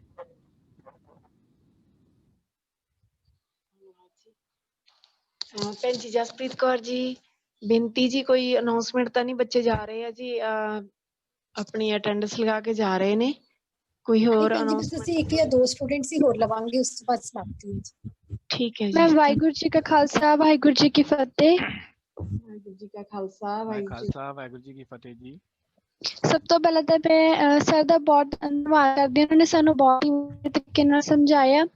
ਤੇ ਮੇਰਾ ਕੁਐਸਚਨ ਇਹ ਹੈ ਵੀ ਕਈ ਵਾਰ ਆਪਾਂ ਨਾ ਜਦੋਂ ਟੈਸਟ ਦੇ ਰਹੇ ਹੁੰਦੇ ਆ ਤਾਂ ਆਪਾਂ ਸਟਾਰਟਿੰਗ ਦੇ ਵਿੱਚ ਨਾ ਕਈ ਵਾਰ ਨਰਵਸ ਹੋ ਜਾਂਦੇ ਹਾਂ। ਤਾਂ ਸਰ ਏਦਾਂ ਕਿਉਂ ਹੁੰਦਾ ਹੈ? ਤਾਂ ਆਪਾਂ ਵੀ ਨਰਵਸਨੈਸ ਦੇ ਕਾਰਨ ਵੀ ਆਪਾਂ ਭੁੱਲ ਵੀ ਜਾਂਦੇ ਹਾਂ ਕਈ ਵਾਰ, ਇਹ ਕਿਉਂ ਹੁੰਦਾ ਹੈ ਜੀ? ਇਹ ਵੀ ਬੜਾ ਕਾਮਨ ਸਵਾਲ ਹੈਗਾ, ਨਰਵਸ ਅਸੀਂ ਕਿਉਂ ਹੁੰਦੇ ਆ। ਅੱਛਾ ਫਰਜ਼ ਕਰੋ ਕਿ ਮੇਰਾ ਕੱਲ ਪੇਪਰ ਹੈ, ਠੀਕ ਹੈ। ਪੇਪਰ ਦੇ ਵਿੱਚ ਆਣੇ ਨੇ 5 ਚੈਪਟਰ ਆਣੇ ਨੇ ਪੇਪਰ 'ਚ, ਜਿਹੜੇ ਮੈਂ ਕੱਲ ਜਿਨ੍ਹਾਂ ਨੂੰ ਮੈਂ ਸੋਲਵ ਕਰਨਾ ਹੈ। ਤੇ ਸਤਿੰਦਰ ਸਿੰਘ ਜੀ ਨੇ ਤਿਆਰੀ ਕੀਤੀ ਦੀ ਹੈ 15 ਚੈਪਟਰਾਂ ਦੀ। ਸਾਰਾ ਸਿਲੇਬਸ ਵੀ ਪਾਰ ਕਰਤਾ ਹੈ, ਸਿਲੇਬਸ ਤੋਂ ਵੀ ਅੱਗੇ ਪਹੁੰਚੇ ਦੇ ਨੇ। ਹੁਣ ਜਦੋਂ ਸਤਿੰਦਰ ਸਿੰਘ ਜੀ ਸਚਿਨ ਤੰਦੁਲਕਰ ਮੈਦਾਨ 'ਚ ਜਾਣਗੇ ਤੇ ਉਹਨੂੰ ਕਿਹੜਾ ਡਰ ਲੱਗੇਗਾ? ਉਹ ਤੇ ਸਤਿੰਦਰ ਸਿੰਘ ਜੀ ਤੇ ਕਹਿਣਗੇ ਬਾਊ ਜੀ ਤੁਸੀਂ ਬੋਲ ਪਾਓ ਬਸ, ਮੈਂ ਛੱਕਾ ਚੌਕਾ ਪਤਾ ਨਹੀਂ ਕੀ ਕਰਨਾ ਹੁਣ ਮੈਂ। ਇਹ ਨਰਵਸਨੈਸ ਜਿਹੜੀ ਹੈ, ਜਿਹੜੀ ਟੈਨਸ਼ਨ ਦੀ ਅਸੀਂ ਇੱਥੇ ਗੱਲ ਕੀਤੀ ਹੈ ਨਾ, ਜਦੋਂ ਅਸੀਂ ਵੇਲੇ ਸਿਰ ਆਪਣੇ ਛੋਟੇ ਛੋਟੇ ਗੋਲਸ, ਦੇਖੋ ਵੱਡੇ ਗੋਲਸ ਨਾ ਬਣਾਓ ਜ਼ਿੰਦਗੀ 'ਚ, ਨਾ ਵੱਡਾ ਕੁਝ ਵੀ ਨਹੀਂ ਹੁੰਦਾ। ਇੰਨਾ ਵੱਡਾ ਸਾਡਾ ਸਰੀਰ ਦਿਖਦਾ ਹੈ ਨਾ, 33 ਟ੍ਰਿਲੀਅਨ ਸੈਲਸ ਦਾ ਬਣਿਆ ਦਾ ਹੈ ਸਰੀਰ। 30 ਟ੍ਰਿਲੀਅਨ ਸੈਲਸ, 30 ਟ੍ਰਿਲੀਅਨ ਸੈਲ 'ਚ ਕਿੰਨੇ ਜ਼ੀਰੋ ਹੁੰਦੇ ਨੇ, ਕਦੀ ਕਾਪੀ ਤੇ ਲਿਖ ਕੇ ਵੇਖਣਾ। ਇਹ ਵੱਡਾ ਵੱਡਾ ਕੁਝ ਨਹੀਂ ਹੁੰਦਾ ਜੋ ਸਾਨੂੰ ਵੱਡਾ ਨਜ਼ਰ ਆਉਂਦਾ ਹੈ ਨਾ। ਜ਼ਿੰਦਗੀ ਛੋਟੀਆਂ ਚੀਜ਼ਾਂ ਨਾਲ ਬਣੀ ਦੀ ਹੈ। ਛੋਟੇ ਛੋਟੇ ਟਾਰਗੇਟ ਬਣਾਓ, ਛੋਟੇ ਛੋਟੇ। ਇਹ 10 ਮਿੰਟ 'ਚ ਮੈਂ ਇਹ ਕਰਨਾ ਹੈ, ਇਹ 5 ਮਿੰਟ 'ਚ ਮੈਂ ਇਹ ਮੁਕਾ ਲੈਣਾ ਹੈ, ਇਹ 15 ਮਿੰਟ 'ਚ ਮੈਂ ਚੈਪਟਰ ਦਾ ਨਾ ਇਹ ਪੜ੍ਹ ਲਵਾਂਗੀ, 4 ਪੰਨੇ ਪੜ੍ਹ ਲਵਾਂਗੀ। ਇਸ ਕਰਕੇ ਆਪਣੇ ਆਪ ਨੂੰ ਛੋਟੇ ਛੋਟੇ ਟਾਰਗੇਟ ਦਿਓ, ਲੇਕਿਨ ਉਹ ਛੋਟੇ ਛੋਟੇ ਟਾਰਗੇਟ ਤੁਹਾਡੇ ਸਿਲੇਬਸ ਨੂੰ, ਤੁਹਾਡਾ ਜੋ ਵੀ ਐਗਜ਼ਾਮ ਹੈ ਉਹਦੀ ਤਿਆਰੀ ਟਾਈਮ ਸਿਰ ਪੂਰੀ ਖਤਮ ਕਰ ਦੇਣ। ਇਸ ਕਰਕੇ ਨਰਵਸਨੈਸ ਤੇ ਖੈਰ ਕੁਝ ਨਹੀਂ ਹੈਗੀ, ਇਹ ਤੇ ਸਾਡਾ ਜਿਹੜੀ ਅਣਗਹਿਲੀਆਂ ਨੇ, ਜਿਹੜਾ ਅਸੀਂ ਆਪਣਾ ਟਾਈਮ ਖਰਾਬ ਕਰਦੇ ਹਾਂ, ਟਾਈਮ ਮੈਨੇਜ ਨਹੀਂ ਕਰ ਪਾਉਂਦੇ ਆ ਨਾ, ਉਹ ਜਦੋਂ ਅਸੀਂ ਆਖਰੀ ਦੇ ਸਮੇਂ ਤੇ ਉਹ ਬੂਏ ਖੜੀ ਜੰਜ ਤੇ ਵਿੰਨੋ ਕੁੜੀ ਦੇ ਕੰਨ ਪੁਰਾਣੀਆਂ ਕਹਾਵਤਾਂ ਹੈਗੀਆਂ ਨੇ ਨਾ, ਅਸੀਂ ਉਹ ਹਾਲਾਤਾਂ ਦੇ ਵਿੱਚ ਆਪ ਪਹੁੰਚ ਜਾਂਦੇ ਆ, ਫਿਰ ਆਪ ਹੀ ਟੈਨਸ਼ਨ 'ਚ ਹੈਗੇ ਆ, ਆਪ ਹੀ ਸਾਡਾ BP ਚੜਿਆ ਤੇ ਆਪ ਹੀ ਸਾਨੂੰ ਡਾਇਬਟੀਜ਼ ਹੋਏ ਦੇ ਨੇ, ਆਪ ਹੀ ਹਸਪਤਾਲਾਂ 'ਚ ਬੈਠੇ ਦੇ ਆ। ਤੇ ਇਹ ਸਾਰੀਆਂ ਚੀਜ਼ਾਂ ਤੋਂ ਸਾਨੂੰ ਜੋ ਹੈ ਧਿਆਨ ਦੇਣਾ ਚਾਹੀਦਾ ਹੈ। ਇਸ ਕਰਕੇ ਤੁਸੀਂ ਤਿਆਰੀ ਵੱਲ ਫੋਕਸ ਕਰੋ, ਛੋਟੇ ਛੋਟੇ ਗੋਲਸ ਬਣਾਓ, ਆਪਣੇ ਸਿਲੇਬਸ ਨੂੰ ਪੂਰਾ ਕਰੋ। ਇਹਨਾਂ ਚਿੰਤਾਵਾਂ 'ਚ ਨਾ ਤੁਸੀਂ ਪਵੋ, ਇਹ ਸਭ ਟਾਈਮ ਸਿਰ ਹੋ ਜਾਂਦੀਆਂ ਨੇ ਠੀਕ। ਹਾਂਜੀ, ਸੈਲਫ ਕੌਨਫੀਡੈਂਸ ਲਈ ਅਰਦਾਸ ਕਰੋ ਜੀ। ਵਾਹ ਜੀ ਵਾਹ, ਅਰਦਾਸ ਤੇ ਸਭ ਤੋਂ ਵੱਡਾ ਨੁਕਤਾ ਹੈਗਾ ਹੈ। ਹਾਂਜੀ ਬੇਟਾ ਜੀ। ਖਾਲਸਾ ਵਾਹਿਗੁਰੂ ਜੀ ਕੀ ਫਤਿਹ ਜੀ। ਸਰ ਐਕਚੁਅਲੀ ਮੇਰਾ ਨਾ ਸ਼ੌਕ ਹੈ ਇੰਗਲਿਸ਼ ਇੰਟਰਵਿਊ ਸੁਣਨ ਦਾ, ਔਰ ਸਰ ਮੇਰੇ ਮਤਲਬ ਟਾਈਮ ਟੇਬਲ ਦੇ ਵਿੱਚ ਅੱਧਾ ਘੰਟਾ ਜਿਹੜਾ ਹੈ ਉਹਦੇ ਵਾਸਤੇ ਰੱਖਿਆ ਹੋਇਆ ਸੀ, ਬਟ ਸਰ ਮੇਰੀ ਆਦਤ ਬਣ ਚੁੱਕੀ ਹੈ ਕਿ ਮੈਂ 1 ਘੰਟਾ ਲੈ ਲੈਂਦੀ ਹਾਂ। ਮੈਂ ਇਸ ਨੂੰ ਕਿਵੇਂ ਓਵਰਕਮ ਕਰ ਸਕਦੀ ਹਾਂ? 1 ਘੰਟਾ ਕਾਹਦੇ ਤੇ ਲਗਾ ਲੈਣੀ ਆ ਸਰ? ਇੰਗਲਿਸ਼ ਇੰਟਰਵਿਊ ਸੁਣਨ ਦੇ ਲਈ। ਓਕੇ, ਨਹੀਂ ਇਹ ਤਾਂ ਦੇਖੋ ਜਿਹੜੇ ਇੰਗਲਿਸ਼ ਇੰਟਰਵਿਊਜ਼ ਅਸੀਂ ਸੁਣ ਰਹੇ ਆ, ਜਾਂ ਅਸੀਂ ਜੋ ਵੀ ਆਪਣੀ ਸੂਚੀ ਪਲਾਨ ਦੇ ਵਿੱਚ ਬਣਾਇਆ ਦਾ, ਇਹ ਚੰਗੀਆਂ ਚੀਜ਼ਾਂ ਨੇ, ਚੰਗੀਆਂ। ਇਸ ਭਾਗ ਮੰਨ ਲਓ ਜੇ ਕਿਸੇ ਨੇ ਗੁਰਬਾਣੀ ਵਿਚਾਰ ਸੁਣਨ ਦਾ ਅੱਧਾ ਘੰਟਾ ਬਣਾਇਆ ਦਾ ਨਾ, ਲੇਕਿਨ ਵਿਚਾਰ ਇੰਨੀ ਚੰਗੀ ਲੱਗਦੀ ਪਈ ਹੈ 10 15 20 ਮਿੰਟ ਉਹ ਵੱਧ ਵੀ ਗਏ ਨੇ, ਲੇਕਿਨ ਇਹ ਨਾ ਹੋਏ ਕਿ ਉਹਦੇ ਨਾਲ ਸਾਡਾ ਬਾਕੀ ਸਾਰਾ ਪਲਾਨ ਡਿਸਟਰਬ ਹੋ ਜਾਵੇ। ਹਾਂ, ਅਗਰ ਮੰਨ ਲਓ ਉਹ ਜਿਹੜਾ ਤੁਸੀਂ ਅੱਧਾ ਘੰਟਾ ਬਣਾਇਆ ਦਾ ਇੰਗਲਿਸ਼ ਦੇ ਇੰਟਰਵਿਊ ਸੁਣਨ ਦਾ, ਬਿਲਕੁਲ ਸੁਣਨੇ ਚਾਹੀਦੇ ਨੇ। ਅੰਗਰੇਜ਼ੀ ਵੀ ਸਾਨੂੰ, ਮੈਂ ਖੁਦ ਕੈਥਲਿਕ ਕਨਵੈਂਟ ਸਕੂਲੋਂ ਪੜ੍ਹਿਆ ਦਵਾਂ, ਤੇ ਅੰਗਰੇਜ਼ੀ ਦੇ ਅੰਦਰ ਸਾਡਾ ਜਿਹੜਾ ਹੈ ਉਹ ਹੋਲਡ ਹੋਣਾ ਬਹੁਤ ਜ਼ਰੂਰੀ ਹੈਗਾ ਹੈ। ਔਰ ਇੰਟਰਵਿਊਜ਼ ਦੇਖ ਕਹਿੰਦੇ ਨੇ ਕਿ ਕਿਸੇ ਭਾਸ਼ਾ ਨੂੰ ਸਿੱਖਣਾ ਹੋਏ ਨਾ ਤੇ ਉਹਨੂੰ ਸੁਣੋ, ਜਿੰਨਾ ਸੁਣ ਸਕਦੇ ਹੋ। ਤੇ ਤੁਹਾਡੀ ਇਹ ਪ੍ਰੈਕਟਿਸ ਅੱਛੀ ਹੈਗੀ ਹੈ, ਠੀਕ ਹੈ। ਉਹ ਅੱਧੇ ਘੰਟੇ ਤੋਂ 1 ਘੰਟਾ ਹੋ ਜਾਂਦਾ ਹੈ। ਤੁਸੀਂ ਅਲਟੀਮੇਟਲੀ ਆਪਣੇ ਗੋਲ ਵੱਲ ਧਿਆਨ ਕਰੋ ਕਿ ਜਿਹੜਾ ਤੁਹਾਡਾ ਓਵਰਆਲ ਪਲਾਨ ਹੈਗਾ ਉਹ ਤੇ ਨਹੀਂ ਨਾ ਮਿਸ ਹੁੰਦਾ ਉਸ ਅੱਧੇ ਘੰਟੇ ਦੇ ਕਾਰਨ, ਕਿ ਬਈ ਮੈਂ ਬਾਕੀ ਸਾਰੇ ਕੰਮਾਂ ਨੂੰ, ਜ਼ਰੂਰੀ ਕੰਮਾਂ ਨੂੰ ਛੱਡ ਕੇ ਖਾਲੀ ਉਹ ਵੇਖਦੀ ਰਹਿ ਜਾਂਦੀ ਆ। ਤੇ ਮੈਨੂੰ ਨਹੀਂ ਲੱਗਦਾ ਇਹਦੇ 'ਚ ਕੋਈ ਚਿੰਤਾ ਕਰਨ ਵਾਲੀ ਗੱਲ ਹੈ। ਬਾਕੀ ਤੁਸੀਂ ਆਪਣਾ ਧਿਆਨ ਕਰੋ, ਸੁਚੇਤ ਰਹੋ। ਬਾਕੀ ਗੁਰੂ ਸਾਹਿਬ ਦੇ ਅੱਗੇ ਅਰਦਾਸ ਕਰੋ, ਜੋ ਵੀ ਅਸੀਂ ਆਪਣੀ ਜ਼ਿੰਦਗੀ 'ਚ ਮੰਗਦੇ ਆ ਅਲਟੀਮੇਟਲੀ ਸਾਨੂੰ ਗੁਰੂ ਸਾਹਿਬ ਦੇ ਪ੍ਰਸਾਦ ਸਦਕਾ ਹੀ ਉਹ ਚੀਜ਼ਾਂ ਮਿਲਦੀਆਂ ਨੇ। ਤੇ ਜਿਸ ਤਰ੍ਹਾਂ ਭੈਣ ਜੀ ਨੇ ਕਿਹਾ। ਹਾਂਜੀ ਵਾਹਿਗੁਰੂ ਜੀ। ਜੀ ਥੋੜਾ ਪਾਵਰ ਨੈਪ ਬਾਰੇ ਵੀ ਦੱਸ ਦੋਗੇ ਜੀ ਬੱਚੇ? ਕਾਦੇ ਬਾਰੇ? Power nap. ਬਿਲਕੁਲ ਪਾਵਰ ਨੈਪ ਤੇ ਬੜੀ ਹੀ ਕਾਰਗਰ ਚੀਜ਼ ਹੈਗੀ ਹੈ। ਇਨਫੈਕਟ ਮੈਂ ਤੇ ਮੇਰੇ ਘਰ ਵੀ ਮੈਨੂੰ ਕਈ ਵਾਰ ਡਾਂਟ ਪੈਂਦੀ ਹੈ। ਮੈਂ ਪਾਵਰ ਨੈਪ ਦੇ ਵਿੱਚ ਬਹੁਤ ਐਕਸਪਰਟ ਹੈਗਾ ਵਾਂ। ਜਿਸ ਤਰ੍ਹਾਂ ਮੰਨ ਲਓ ਸਵੇਰੇ ਛੇਤੀ ਜਲਦੀ ਉੱਠਣਾ ਪੈ ਗਿਆ ਮੇਰੇ ਆਪਣੇ ਨਾਰਮਲ ਸਕੇਡਿਊਲ ਤੋਂ, ਤੇ ਮੈਂ ਥੱਕ ਜਾਵਾਂਗਾ 11-12 ਵਜੇ ਦੇ ਕਰੀਬ, ਮੈਨੂੰ ਥੋੜੀ ਥਕਾਵਟ ਸਰੀਰ ਨੂੰ ਹੋਏਗੀ। ਤੇ ਜਦੋਂ ਥਕਾਵਟ ਸਰੀਰ ਨੂੰ ਹੋਏ, ਸਾਡੇ ਬ੍ਰੇਨ ਨੂੰ ਥਕਾਵਟ ਹੋਏ, ਸਾਡੇ ਅੰਦਰ ਬ੍ਰੇਨ 'ਚ ਕੁਝ ਨਹੀਂ ਜਾਂਦਾ। ਉਹ ਫਿਰ ਅਸੀਂ ਸੂਡੋ ਵਰਕਿੰਗ 'ਚ ਪਹੁੰਚ ਜਾਂਦੇ ਆ। ਉਹ ਸੂਡੋ ਸਟੱਡੀ ਜਿਹੜਾ ਅਸੀਂ ਵੀਡੀਓ 'ਚ ਵੇਖਿਆ ਨਾ, ਅਸੀਂ ਫਿਰ ਨਕਲੀ ਕੰਮ ਕਰ ਰਹੇ ਹਾਂ, ਅਸਲੀ ਕੁਝ ਨਹੀਂ ਹੋ ਰਿਹਾ। ਉਹ ਸਾਡੇ ਅੰਤःਕਰਨ 'ਚ ਕਿਤੇ ਨਹੀਂ ਜਾਣਾ ਉਹਨੇ ਬਾਰ-ਬਾਰ ਰਹਿਣਾ। ਇਸ ਕਰਕੇ ਪਾਵਰ ਨੈਪ ਦਾ ਬੜਾ ਵਧੀਆ ਫਲਸਫਾ ਹੈਗਾ ਹੈ। ਭੈਣ ਜੀ ਨੇ ਜਿਸ ਤਰ੍ਹਾਂ ਦੱਸਿਆ, ਤੁਸੀਂ 15-20 ਮਿੰਟ ਵਾਸਤੇ ਇਹ ਪ੍ਰੈਕਟਿਸ ਬਣਾਓ ਕਿ ਕਿਆ ਮੈਂ 15-20 ਮਿੰਟ ਦਾ ਇੱਕ ਨੈਪ ਲੈ ਲਵਾਂ, ਔਰ ਉਹ ਨੈਪ ਜਿਹੜੀ ਹੈ ਉਹ ਇੰਨੀ ਡੀਪ ਜਾ ਕੇ ਸਾਡੇ ਬ੍ਰੇਨ 'ਚ ਹਿੱਟ ਕਰਦੀ ਹੈ ਕਿ ਸਾਨੂੰ ਇੱਕਦਮ ਫਰੈਸ਼ ਕਰ ਦਿੰਦੀ ਹੈ। 15-20 ਮਿੰਟ ਦਾ ਇਹ ਨਾ ਹੋਏ ਕਿ ਵੀ 2 ਘੰਟੇ ਤੱਕ ਸੁੱਤੇ ਰਹਿ ਗਏ। नहीं वो नहीं करना। पावर नैप ਦਾ ਮਤਲਬ ਹੈ ਕਿ ਆਪਣਾ ਇੱਕ ਟਾਈਮ ਫਿਕਸ ਕਰੋ, ਆਪਣੇ ਭੈਣ ਭਰਾ ਨੂੰ, ਮੰਮੀ ਡੈਡੀ ਕਿਸੇ ਨੂੰ ਕਹਿ ਦਿਓ ਕਿ ਵੀ ਮੈਨੂੰ 20 ਮਿੰਟ ਬਾਅਦ ਤੁਸੀਂ ਉਠਾ ਦੇਣਾ ਬਸ। ਉਹ ਤੁਹਾਨੂੰ ਸਟਾਰਟਿੰਗ ਚ ਕੱਲ ਹੀ ਨਾ ਜਿਹੜੇ 10 15 20 ਸਕਿੰਟ 1 ਮਿੰਟ ਦਾ ਟਾਈਮ ਹੁੰਦਾ ਜਦੋਂ ਤੁਹਾਨੂੰ ਲੱਗਦਾ ਕਿ ਆਏ ਜ਼ਿੰਦਗੀ ਚ ਤਾਂ ਨਹੀਂ ਕੀ ਟੁੱਟ ਗਿਆ, ਨੀਂਦਰ ਤੋੜਦੀ ਇਹਨਾਂ ਨੇ ਮੇਰੀ, ਲੇਕਿਨ ਉਹ 15 20 ਸਕਿੰਟ ਗੁਜ਼ਰਦੇ ਨੇ ਜਦੋਂ ਮੂੰਹ ਧੋਵੋ, ਫਟਾਫਟ ਪਾਣੀ ਪੀਓ, ਯੂ ਆਰ ਡਨ। ਤੁਸੀਂ ਜੋ ਹੈ ਉਹ ਪਾਵਰ ਨੈਪ ਲੈ ਕੇ ਆਪਣੇ ਧਿਆਨ ਨੂੰ ਇੱਕਦਮ ਸਟਰੋਂਗ ਕੌਨਸ਼ੀਅਸ ਨੂੰ ਆਪਣੀ ਬਣਾ ਸਕਦੇ ਹੋ, ਫਿਰ ਦੁਬਾਰਾ ਆਪਣੀ ਸਟੱਡੀ ਤੇ ਬਹਿ ਕੇ ਆਪਣੇ ਉਸ ਕਰਿਕੂਲਮ ਨੂੰ ਅੱਗੇ ਵਧਾ ਸਕਦੇ ਹੋ। ਪਾਵਰ ਨੈਪ ਬਹੁਤ ਅੱਛਾ ਇੱਕ ਤਰੀਕਾ ਹੈਗਾ। ਵਿਜੇ ਅਸੀਂ 1-2 ਕੁਐਸਚਨਸ ਹੋਰ ਲੈ ਸਕਦੇ ਹਾਂ ਜਾਂ ਸਮਾਪਤ ਕਰੀਏ ਜੀ, ਜਿਵੇਂ ਆਪ ਜੀ ਨੇ ਟਾਈਮ? ਹਾਂਜੀ ਹਾਂਜੀ ਕੋਈ ਦਿੱਕਤ ਨਹੀਂ ਹੈ, ਤੁਸੀਂ ਲਓ।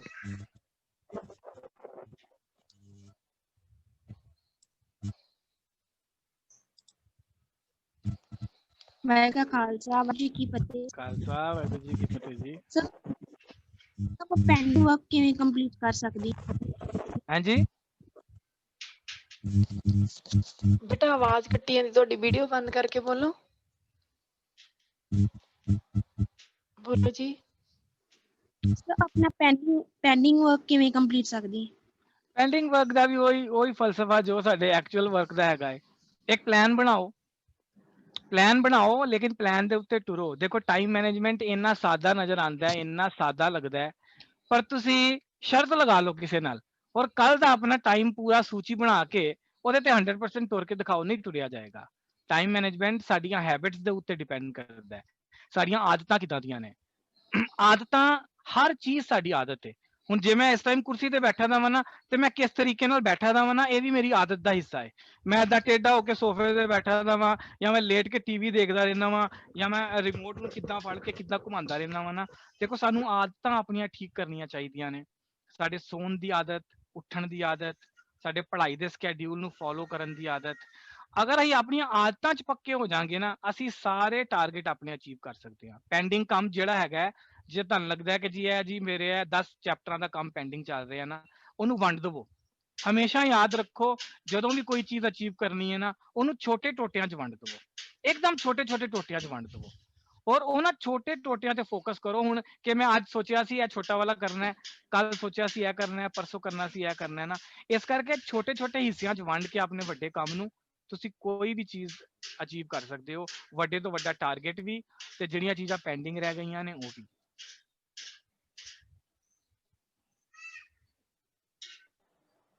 ਵਾਹਿਗੁਰੂ ਜੀ ਕਾ ਖਾਲਸਾ ਵਾਹਿਗੁਰੂ ਜੀ ਕੀ ਫਤਿਹ। ਵਾਹਿ ਖਾਲਸਾ ਵਾਹਿਗੁਰੂ ਜੀ ਕੀ ਫਤਿਹ ਜੀ। ਸਰ ਆਪ ਜੀ ਦਾ ਟਾਈਮ ਮੈਨੇਜਮੈਂਟ ਬਾਰੇ ਦੱਸਿਆ ਜੀ। ਹਾਂਜੀ ਵਾਹਿਗੁਰੂ। ਹਾਂਜੀ ਬੇਟਾ ਬੋਲੋ। ਬੋਲੋ ਜੀ।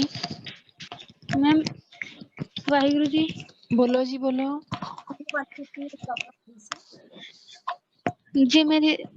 ਮੈਂ ਬੋਲਣਾ ਚਾਹੁੰਦੀ ਹਾਂ ਜੀ, ਜਿਵੇਂ ਵੀ ਹੈ ਨਾ ਆਪਾਂ ਨੂੰ ਆਪ ਜੀ ਨੇ ਸਰ ਨੇ ਦੱਸਿਆ ਵੀ ਹੈ ਨਾ ਟਾਈਮ ਮੈਨੇਜਮੈਂਟ ਕਰਨ ਲਈ ਟਾਈਮ ਟੇਬਲ ਬਣਾਉਣਾ ਚਾਹੀਦਾ। ਜਿਵੇਂ ਆਪਾਂ ਜੇਕਰ ਆਪਾਂ ਸਮੇਂ ਦੇ ਪਾਬੰਦ ਨਹੀਂ ਹੈਗੇ ਤਾਂ ਆਪਣਾ ਗੋਲ ਵੀ ਪ੍ਰਾਪਤ ਨਹੀਂ ਕਰ ਸਕਦੇ। ਵਾਹਿਗੁਰੂ ਜੀ ਕਾ ਖਾਲਸਾ ਵਾਹਿਗੁਰੂ ਜੀ ਕੀ ਫਤਿਹ। ਵਾਹਿ ਖਾਲਸਾ ਵਾਹਿਗੁਰੂ ਜੀ ਕੀ ਫਤਿਹ ਜੀ। ਵਾਹਿਗੁਰੂ ਜੀ ਕੀ ਫਤਿਹ ਜੀ। ਹਾਂਜੀ ਵਾਹਿਗੁਰੂ ਜੀ ਅੱਗੇ ਜੀ।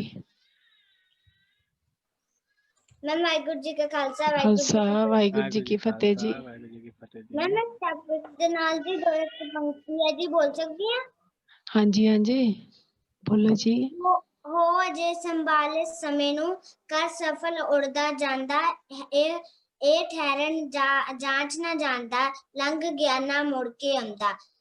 ਕਹਿੰਦੇ ਹਨ ਕਿ ਸਮੇਂ ਦਾ ਮੂੰਹ ਵਾਲਾ ਨਾਲ ਢਕਿਆ ਹੋਇਆ ਹੈ, ਕਿਉਂਕਿ ਇਹ ਸਾਹਮਣੇ ਆਉਂਦਾ ਹੈ ਤਾਂ ਲੋਕ ਇਸ ਨੂੰ ਪਹਿਚਾਣ ਨਹੀਂ ਸਕਦੇ। ਇਸ ਦੇ ਪੈਰਾਂ ਵਿੱਚ ਖੰਭ ਲੱਗੇ ਹੁੰਦੇ ਹਨ ਕਿਉਂਕਿ ਇਹ ਬਹੁਤ ਹੀ ਤੇਜ਼ੀ ਨਾਲ ਉੱਡਦਾ ਹੈ। ਜਦੋਂ ਇੱਕ ਵਾਰ ਚਲਾ ਜਾਂਦਾ ਹੈ ਤਾਂ ਉਸਨੂੰ ਕੋਈ ਫੜ ਨਹੀਂ ਸਕਦਾ। ਇੱਕ ਲੇਖਕ ਨੇ ਆਖਿਆ, ਸਮੇਂ ਦੇ ਚਿਹਰੇ ਦੇ ਸਾਹਮਣੇ ਵਾਲ ਰਹਿੰਦੇ ਹਨ, ਪਿੱਛੋਂ ਉਹ ਗੰਜਾ ਰਹਿੰਦਾ ਹੈ। ਜੇਕਰ ਤੁਸੀਂ ਸਾਹਮਣੇ ਦੇ ਵਾਲੇ ਨੂੰ ਫੜ ਲਿਓ ਤਾਂ ਇਹ ਪਕੜ ਵਿੱਚ ਆ ਜਾਂਦਾ ਹੈ, ਪਰ ਜੇਕਰ ਤੁਸੀਂ ਹੱਥ ਨੂੰ ਇੱਕ ਵਾਰ ਲੰਘ ਜਾਣ ਦਿਓਗੇ ਤਾਂ ਮੁੜ ਕੇ ਉਸ ਨੂੰ ਕੋਈ ਵੀ ਨਹੀਂ ਫੜ ਸਕਦਾ। ਵਾਹਿਗੁਰੂ ਜੀ ਕਾ ਖਾਲਸਾ ਵਾਹਿਗੁਰੂ ਜੀ ਕੀ ਫਤਿਹ। ਵਾਹ, ਵੈਰੀ ਗੁੱਡ।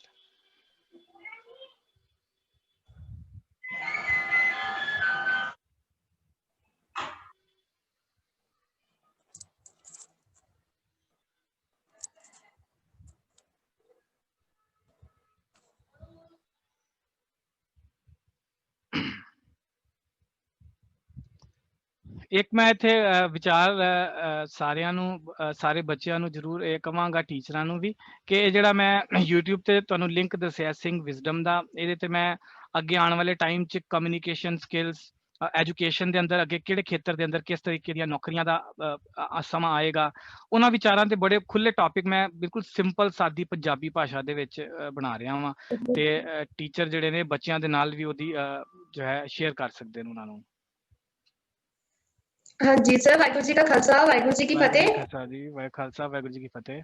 ਹਾਂਜੀ ਸਰ, ਮੈਂ ਤੁਹਾਨੂੰ ਇਹ ਕੁਐਸਚਨ ਪੁੱਛਣਾ ਸੀ ਵੀ ਕਈ ਸਟੂਡੈਂਟ ਦੀ ਏਜ ਜ਼ਿਆਦਾ ਹੋ ਜਾਂਦੀ ਹੈ, ਪਰ ਉਹ ਏਜ ਦੇ ਹਿਸਾਬ ਨਾਲ ਉਹਨਾਂ ਕੋਲ ਉਹ ਐਜੂਕੇਸ਼ਨ ਨਹੀਂ ਹੁੰਦੀ ਹੈਗੀ, ਤੇ ਉਹ ਬੱਚਿਆਂ ਨੂੰ ਕਿਵੇਂ ਅਸੀਂ ਪੜ੍ਹਾ ਸਕਦੇ ਹਾਂ? ਕਿਉਂਕਿ ਸਾਡੇ ਸਕੂਲ ਦੇ ਵਿੱਚ ਵੀ ਇੱਕ ਕੁੜੀ ਸੀਗੀ, ਉਹ ਮਤਲਬ ਕਿ 15 ਸਾਲ ਦੀ ਸੀਗੀ, ਤੇ ਉਹ ਜਿੰਨੀ ਉਹਦੀ ਉਮਰ ਸੀ ਉਹਦੇ ਕੋਲ ਉਨੀ ਐਜੂਕੇਸ਼ਨ ਨਹੀਂ ਸੀ ਹੈਗੀ, ਮਤਲਬ ਕਿ ਉਹਨੂੰ ਐਡ ਦੇ ਸਮ, ਮਾਈਨਸ ਦੇ ਸਮ ਜਾਂ ਕੋਈ A to Z ਇਹ ਆਉਂਦਾ ਨਹੀਂ ਸੀਗਾ, ਤੇ ਆਪਾਂ ਐਸੇ ਬੱਚੇ ਨੂੰ ਕਿਵੇਂ ਹੈਂਡਲ ਕਰ ਸਕਦੇ ਹਾਂ?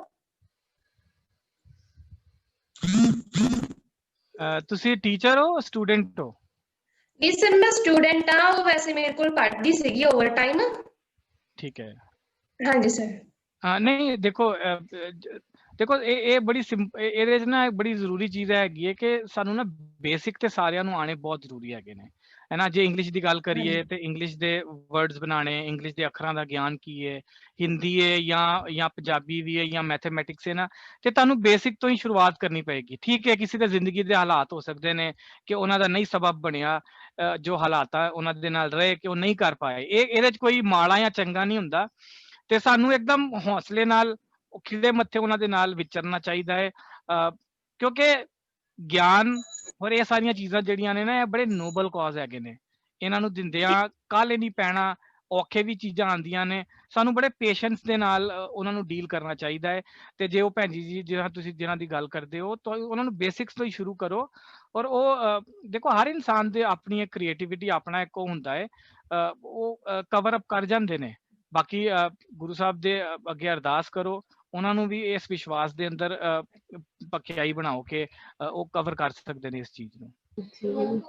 ਹਾਂਜੀ ਸਰ, ਇੱਕ ਹੋਰ ਗੱਲ ਮੈਨੂੰ ਕਹਿੰਦੀ ਹੁੰਦੀ ਹੈ ਵੀ ਜਦੋਂ ਮੇਰੇ ਨਾਲ ਕੋਈ ਬੱਚਾ ਸਟੂਡੈਂਟ ਪੜ੍ਹਦਾ ਹੁੰਦਾ ਹੈ, ਜਿਹੜਾ ਉਹ ਚੀਜ਼ ਪੜ੍ਹਦਾ ਹੈ, ਮੈਨੂੰ ਇਹ ਹੁੰਦਾ ਵੀ ਉਹ ਸਾਰੀ ਚੀਜ਼ ਮੇਰੀ ਅੱਖਾਂ ਦੇ ਸਾਹਮਣੇ ਆ ਰਹੀ ਹੈ, ਮਤਲਬ ਕਿ ਉਹਨੂੰ ਇਹ ਹੁੰਦਾ ਵੀ ਜਿਵੇਂ ਆਪਾਂ ਇੱਕ ਲੈਸਨ ਪੜ੍ਹਦੇ ਹਾਂ, ਉਹ ਇੰਨਾ ਇੰਟਰਸਟਿੰਗ ਲੈਸਨ ਹੋ ਜਾਂਦਾ ਆ ਵੀ ਆਪਾਂ ਨੂੰ ਸਾਰਾ ਕੁਝ ਵਿਖਣ ਲੱਗ ਜਾਂਦਾ ਹੈ ਵੀ ਹਾਂ ਐਵੇਂ ਹੋਣ ਡਿਆ ਆ। ਉਹ ਕਹਿੰਦੀ ਹੈ ਵੀ ਜਦੋਂ ਕੋਈ ਪੜ੍ਹਦਾ ਹੋਵੇ ਤੇ ਮੈਨੂੰ ਸਾਰਾ ਸਮਝ ਆਉਂਦਾ ਹੈ, ਪਰ ਮੇਰੇ ਤੋਂ ਆਪ ਨਹੀਂ ਪੜ੍ਹਿਆ ਜਾਂਦਾ ਹੈਗਾ, ਇਸ ਲਈ ਮੈਂ ਉਹਨੂੰ ਇਹ ਦੱਸਦੀ ਹੁੰਦੀ ਹਾਂ ਵੀ ਜਿੰਨਾ ਹੋ ਸਕੇ ਦੂਜੇ ਤੋਂ ਸੁਣੋ, ਜੇ ਤੈਨੂੰ ਦੂਜੇ ਤੋਂ ਸੁਣਿਆ ਜ਼ਿਆਦਾ ਸਮਝ ਆਉਂਦਾ ਹੈ ਤਾਂ ਦੂਜੇ ਤੋਂ ਸੁਣੋ ਜਿੰਨਾ ਹੋ ਸਕੇ। ਤੁਹਾਨੂੰ ਪਤਾ ਹੈ ਜਿਹੜੀਆਂ ਚੀਜ਼ਾਂ ਹੈਗੀਆਂ ਨੇ ਨਾ, ਇਹ ਮਾਨਸਿਕ ਜਿਹੜੇ ਸਾਈਕੋਲੋਜਿਸਟ ਹੁੰਦੇ ਨੇ, ਉਹਨਾਂ ਨੇ ਇਹਦੇ ਤੇ ਬੜੀਆਂ ਰਿਸਰਚਾਂ ਕੀਤੀ ਦੀਆਂ ਨੇ। ਕਈ ਲੋਕਾਂ ਨੂੰ ਕੰਨ ਦੇ ਸੁਣਨ ਨਾਲ ਜ਼ਿਆਦਾ ਜਲਦੀ ਸਮਝ ਆਉਂਦਾ ਹੈ, ਕਈਆਂ ਨੂੰ ਅੱਖ ਦੇ ਦੇਖਣ ਨਾਲ ਜਲਦੀ ਜ਼ਿਆਦਾ ਸਮਝ ਆਉਂਦਾ ਹੈ, ਕਈਆਂ ਨੂੰ ਐਕਚੁਅਲੀ ਚ ਐਕਸਪੀਰੀਅੰਸ ਕਰਕੇ ਸਮਝ ਆਉਂਦਾ ਹੈ ਨਾ। ਇਹ ਤੇ ਬਹੁਤ ਹੀ ਅਲੱਗ-ਅਲੱਗ ਤਰ੍ਹਾਂ ਦਾ ਕਿਸੇ ਦਾ ਹੋ ਸਕਦਾ ਹੈ, ਮਾਨਸਿਕ ਉਹਦਾ ਕੀ ਲੈਵਲ ਹੈਗਾ ਹੈ, ਤੇ ਇਸ ਕਰਕੇ ਇਹ ਤੇ ਹਰ ਕਿਸੇ ਦੇ ਨਾਲ ਵੱਖਰਾ ਹੋ ਸਕਦਾ ਹੈ। ਤੇ ਉਹਨਾਂ ਨੂੰ ਜੇ ਮੰਨ ਲਓ ਉਹਨਾਂ ਨੂੰ ਜੇ ਸੰਗ ਆਉਂਦੀ ਹੈ ਕਿ ਬਈ ਬੱਚੇ ਨਾ, ਤੇ ਉਹ ਤੇ ਅਸੀਂ ਹੁਣੇ ਡਿਸਕਸ ਕੀਤਾ ਨਾ ਕਿ ਜਿਹੜੀਆਂ ਚੀਜ਼ਾਂ ਸਾਡੇ ਕੰਟਰੋਲ 'ਚ ਨਹੀਂ ਹੈਗੀਆਂ, ਅਸੀਂ ਉਹਨਾਂ ਦਾ ਕੀ ਕਰ ਸਕਦੇ ਹਾਂ। ਜੇ ਸਾਹਮਣੇ ਵਾਲੇ ਨੇ ਵੇਖ ਕੇ ਮੇਰੇ ਬਾਰੇ ਕੋਈ ਮਜ਼ਾਕ ਉਡਾਉਣਾ ਹੈ, ਤੇ ਉਹਦੀ ਜ਼ਿੰਮੇਵਾਰੀ ਮੈਂ ਕਿਉਂ ਲਈ ਜਾਵਾਂ, ਕਦੋਂ ਤੱਕ ਲਈ ਜਾਵਾਂ? ਮੈਂ ਜ਼ਿੰਮੇਵਾਰੀ ਲੈਣੀ ਹੈ ਕਿ ਮੈਂ ਕੀ ਕਰ ਸਕਦਾ, ਮੈਂ ਆਪਣੇ ਟੌਪਿਕ ਦੇ, ਆਪਣੀ ਸਟੱਡੀ ਵੱਲ, ਆਪਣੇ ਕਰੀਅਰ 'ਚ ਮੈਂ ਅੱਗੇ ਕੀ ਕਰਨਾ ਹੈ, ਜਾਂ ਗੁਰੂ ਸਾਹਿਬ ਦੀ ਬਾਣੀ ਜੇ ਪੜ੍ਹਨੀ ਹੈ ਤੇ ਉਹਦੇ 'ਚ ਅਸੀਂ ਕਿਸ ਤਰੀਕੇ ਦਾ ਆਪਣਾ ਵਤੀਰਾ ਰੱਖਣਾ ਹੈ ਨਾ, ਅਸੀਂ ਉਹਨਾਂ ਚੀਜ਼ਾਂ ਵੱਲ ਫੋਕਸ ਕਰੀਏ ਜੋ ਸਾਡੇ ਹੱਥ ਦੇ ਵਿੱਚ ਨੇ। ਇਹ ਦੁਨੀਆ ਕੀ ਕਹੇਗੀ ਤੇ ਇੱਕ ਐਸੀ ਬੰਦੂਕ ਹੈਗੀ ਹੈ ਜਿਹੜੀ ਕਿਸੇ ਨੂੰ ਵੀ ਚਲਾਣੀ ਨਹੀਂ ਆਉਂਦੀ। ਵਾਹਿਗੁਰੂ ਜੀ, ਬਹੁਤ ਬਹੁਤ ਧੰਨਵਾਦ ਵੀਰ ਜੀ ਦਾ, ਸਰਦਾਰ ਸਤਿੰਦਰ ਸਿੰਘ ਜੀ, ਜਿਨ੍ਹਾਂ ਨੇ ਇੰਨਾ ਸਮਾਂ ਕੱਢਿਆ ਬੱਚਿਆਂ ਦੇ ਲਈ। ਬੇਨਤੀ ਹੈ ਕਿ ਫਿਰ ਕਿਸੇ ਦਿਨ ਜ਼ਰੂਰ ਸਮਾਂ ਕੱਢਣਗੇ, ਕਿਸੇ ਦਿਨ ਵਾਹਿਗੁਰੂ ਜੀ ਮੌਕਾ ਬਣਾਉਣਗੇ ਕਿ ਫਿਰ ਕਿਸੇ ਦਿਨ ਹੋਰ ਖੁੱਲੀਆਂ ਵਿਚਾਰਾਂ ਹੋਣਗੀਆਂ ਜੀ। ਸੋ ਅੱਜ ਐਜੂਕੇਟ ਪੰਜਾਬ ਪ੍ਰੋਜੈਕਟ ਦੀ ਪੂਰੀ ਟੀਮ ਵੱਲੋਂ ਸਰਦਾਰ ਸਤਿੰਦਰ ਸਿੰਘ ਜੀ ਦਾ ਬਹੁਤ ਬਹੁਤ ਧੰਨਵਾਦ, ਜਿਨ੍ਹਾਂ ਨੇ ਇੰਨਾ ਸਮਾਂ ਸਾਡੇ ਲਈ ਕੱਢਿਆ ਜੀ। ਹੁਣ ਇੱਥੇ ਹੀ ਸਮੇਂ ਦੀ ਸਮਾਪਤੀ ਹੈ ਜੀ, ਕੱਲ ਨੂੰ ਫਿਰ 4 ਵਜੇ ਜੁੜਦੇ ਹਾਂ। ਸਾਰੇ ਬੱਚਿਆਂ ਦਾ ਸਭ ਦਾ ਬਹੁਤ ਬਹੁਤ ਧੰਨਵਾਦ ਜੀ। ਵਾਹਿਗੁਰੂ ਜੀ ਕਾ ਖਾਲਸਾ, ਵਾਹਿਗੁਰੂ ਜੀ ਕੀ ਵਾਹਿਗੁਰੂ ਜੀ ਕਾ ਫਤਿਹ। ਖਾਲਸਾ, ਵਾਹਿਗੁਰੂ ਜੀ ਕੀ ਵਾਹਿਗੁਰੂ ਜੀ ਕੀ ਫਤਿਹ। ਫਤਿਹ ਜੀ।